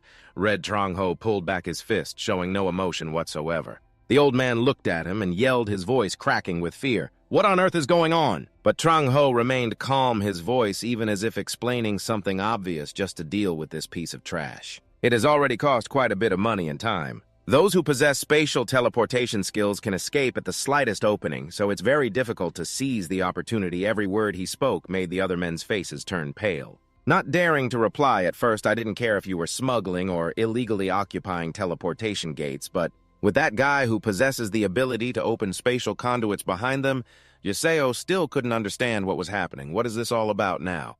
He could clearly feel the magical energy swirling around Trang-ho, an energy so dense that the air itself vibrated. I'm truly interested in it, that killing intent spread out cold and suffocating. Facing the monster that was gradually revealing itself, those men could only cower and tremble in fear. Pulling someone with a teleportation skill out of my territory is a completely different matter. A brave bodyguard shouted, Sir, get into the teleportation gate quickly. But unfortunately, Trang-ho lunged from behind and punched him violently. The bodyguard's body flew several meters even farther than the young man from before. Hiseo said nothing, silently looking towards him. It's true, he can't be taken down. It's no coincidence that he reached S-rank. Trang-ho swung his fist with a look of amusement. Initially, the hunter ranks set by the association were only from A rank to F rank, but then at some point, hunters with extraordinary power began to appear in greater numbers, and eventually the out-of-regulation rank belatedly appeared. Now it's time to deal with all of them. An unmeasurable level of power. S-rank Giseo witnessed everything but did nothing in reality. They are creatures at the top of the food chain on Earth. The old man was knocked to the ground, his face showing extreme fear, his whole body trembling uncontrollably. He backed away constantly, begging, please spare me, I'm begging you. Trang-ho approached like a bloodthirsty wolf. In a situation like this, you're asking me. He sneered, showing clear contempt. To spare your life, huh? The man, both angry and terrified, didn't dare to move. A scream of pain echoed, tearing through the silent space. The man writhed in agony, while Giseo just stood from a distance. His gaze was emotionless, chillingly cold, despite maintaining a calm demeanor. Deep down, he was still a little wary of Trang-ho. You really shouldn't mess with Kang Trang-ho. His punches were so powerful that blood splattered everywhere, even onto that cold face. Giseo watched his gaze gradually darkening outside. Sirens wailed continuously. A series of police cars stopped in front of the factory, their flashing red and blue lights enveloping the silent space. Police Trong Ho glanced outside with a sharp, cold look and asked curtly, "Was it you who called the police?" Shiseo replied blankly, "Yes, I did," thinking to himself, "That's right." He was stunned. For the first time, the expression on his face changed slightly. Shiseo saw it and was even more confused. Why is he so surprised? Trong Ho's face returned to normal as he said, "Let me tell you something first. Don't lump me in with this organization. I was just stopping those bastards from selling Korea's fake awakeners overseas, that's all." Shiseo replied calmly, "That's the police's job," he continued, "if you knew how slow the police are." You wouldn't say that Trong Ho explained in detail. "Initially, I only expected the search for this place to take a few days, but it took way too long after most of the former fake awakeners switched to the hunter profession. The manpower shortage became severe. This couldn't be helped," he said while complaining, "but this time they were faster than I thought anyway. It's also thanks to Hunter Kim Jiseo for lending a hand." Then Trong Ho walked closer and placed a hand on his shoulder despite being curious. "But it was late, so I couldn't ask anymore." Hirio thought to himself, "Did he thank me?" Wait a minute. Hirio watched his retreating figure thinking, "Hey, that guy. If he goes somewhere else now, it'll be a pain for me to stay here." Just as he realized the mistake, he exclaimed, "Kang Chang-ho, wait, Kang Chang-ho, that brat." The police were getting closer and closer. Damn it, looking at the scene, everyone was covered in injuries except for Jirio in this situation. With that damn S-rank hunter having vanished, the police stormed in, running straight for him. They drew their guns, pointed them at Jirio, and yelled, "Hands up, police." They pinned him down and subdued him. From now on, using awakened abilities will result in severe punishment. "As for the kidnapped victims, what did you do to them?" Jirio explained. "I'm the one who reported it." But no one would listen to him. "Don't move from this moment on. You are under arrest for violating the Special Act on Awakened Crimes." Unbelievable, what a shameless bunch, Jirio thought as he looked back at each of them. How could they treat someone like this? To a kind-hearted alien. Suddenly a girl appeared. Wait, Uzeon arrived, just in time, panting as she said, "Mr. Kim Jirio." As she approached, she asked, "Why are you in handcuffs?" He replied, "I don't understand it myself." The police officer asked, "Do you know this man?" And Uzeon stepped forward to explain, "Yes. This is the person who reported the kidnapping of the pseudo-awakened." Hearing this, the police officer immediately removed the handcuffs. "I apologize." Jirio thought to himself, "I already told you that you should have just listened to me." Once released, he asked, "But Miss Seong Uzeon, how did you get here so fast?" She held up her phone and explained, "I received a call from Hunter Anyun Seong." Jirio looked at her phone and saw a message from Hunter Kim Jirio. "I received a message that pseudo-awakened have been kidnapped. Please help. If you can get there, please contact me. What's the address? I'll head there right away." He thought to himself, "Luckily, Yoon Seong got my message in time." The police officer went over to one of the young men. Checking the information, Uzeon said, "Hunter and Yoon Seong is currently dealing with a monster dungeon break in Seoul. I heard he received this message while he was on his mission." She continued, "Then I used my tracking skill to get here." Suddenly, a police officer exclaimed, startling them both.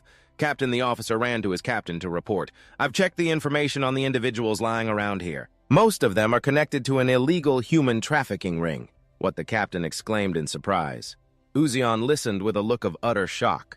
This is the organization that has been kidnapping pseudo-awakened recently and selling them abroad. It seems this place was their base of operations. Hearing that, Jirio thought, "I've heard of them. A very sophisticated organization. So sophisticated that even investigative agencies have trouble tracking them." The captain replied, "It looks like this was once the leader's base, but it's abandoned now. In fact, the organization has probably already been dismantled." Then a police officer approached him and asked, "Are you the one who made this place such a mess?" Jirio answered, "It wasn't me. It was that maniac Kang Chang-ho." The police officer crossed his arms, looking skeptical. "So all those people scattered across the first floor, you're saying you didn't do that?" Jirio stammered, "No. Well, I did do that part, but something strange." The officer said, "Could the informant please be a bit clearer?" He thought to himself, "There's no other choice." Kim Jirio looked up, his face expressionless, and said truthfully, "I only did it in self-defense." Hearing that confession, Uzeon thought to herself, come to think of it, Kim Jirio wasn't restrained at all. A police officer held up a weapon and asked, "Is this weapon yours, Hunter? I found it lying in the hallway." She continued her train of thought. "It was even found in the leader's room, and he was the one who reported it." Uzeon glanced around the scene at the men lying unconscious like corpses, looking horrific. She looked at Jirio, confused. Now that I think about it, he's almost completely unscathed. He was almost sold abroad, yet he's acting so calm. A suspicion began to grow in her mind. Kim Jirio, was he really kidnapped? Or was this entire incident his plan all along?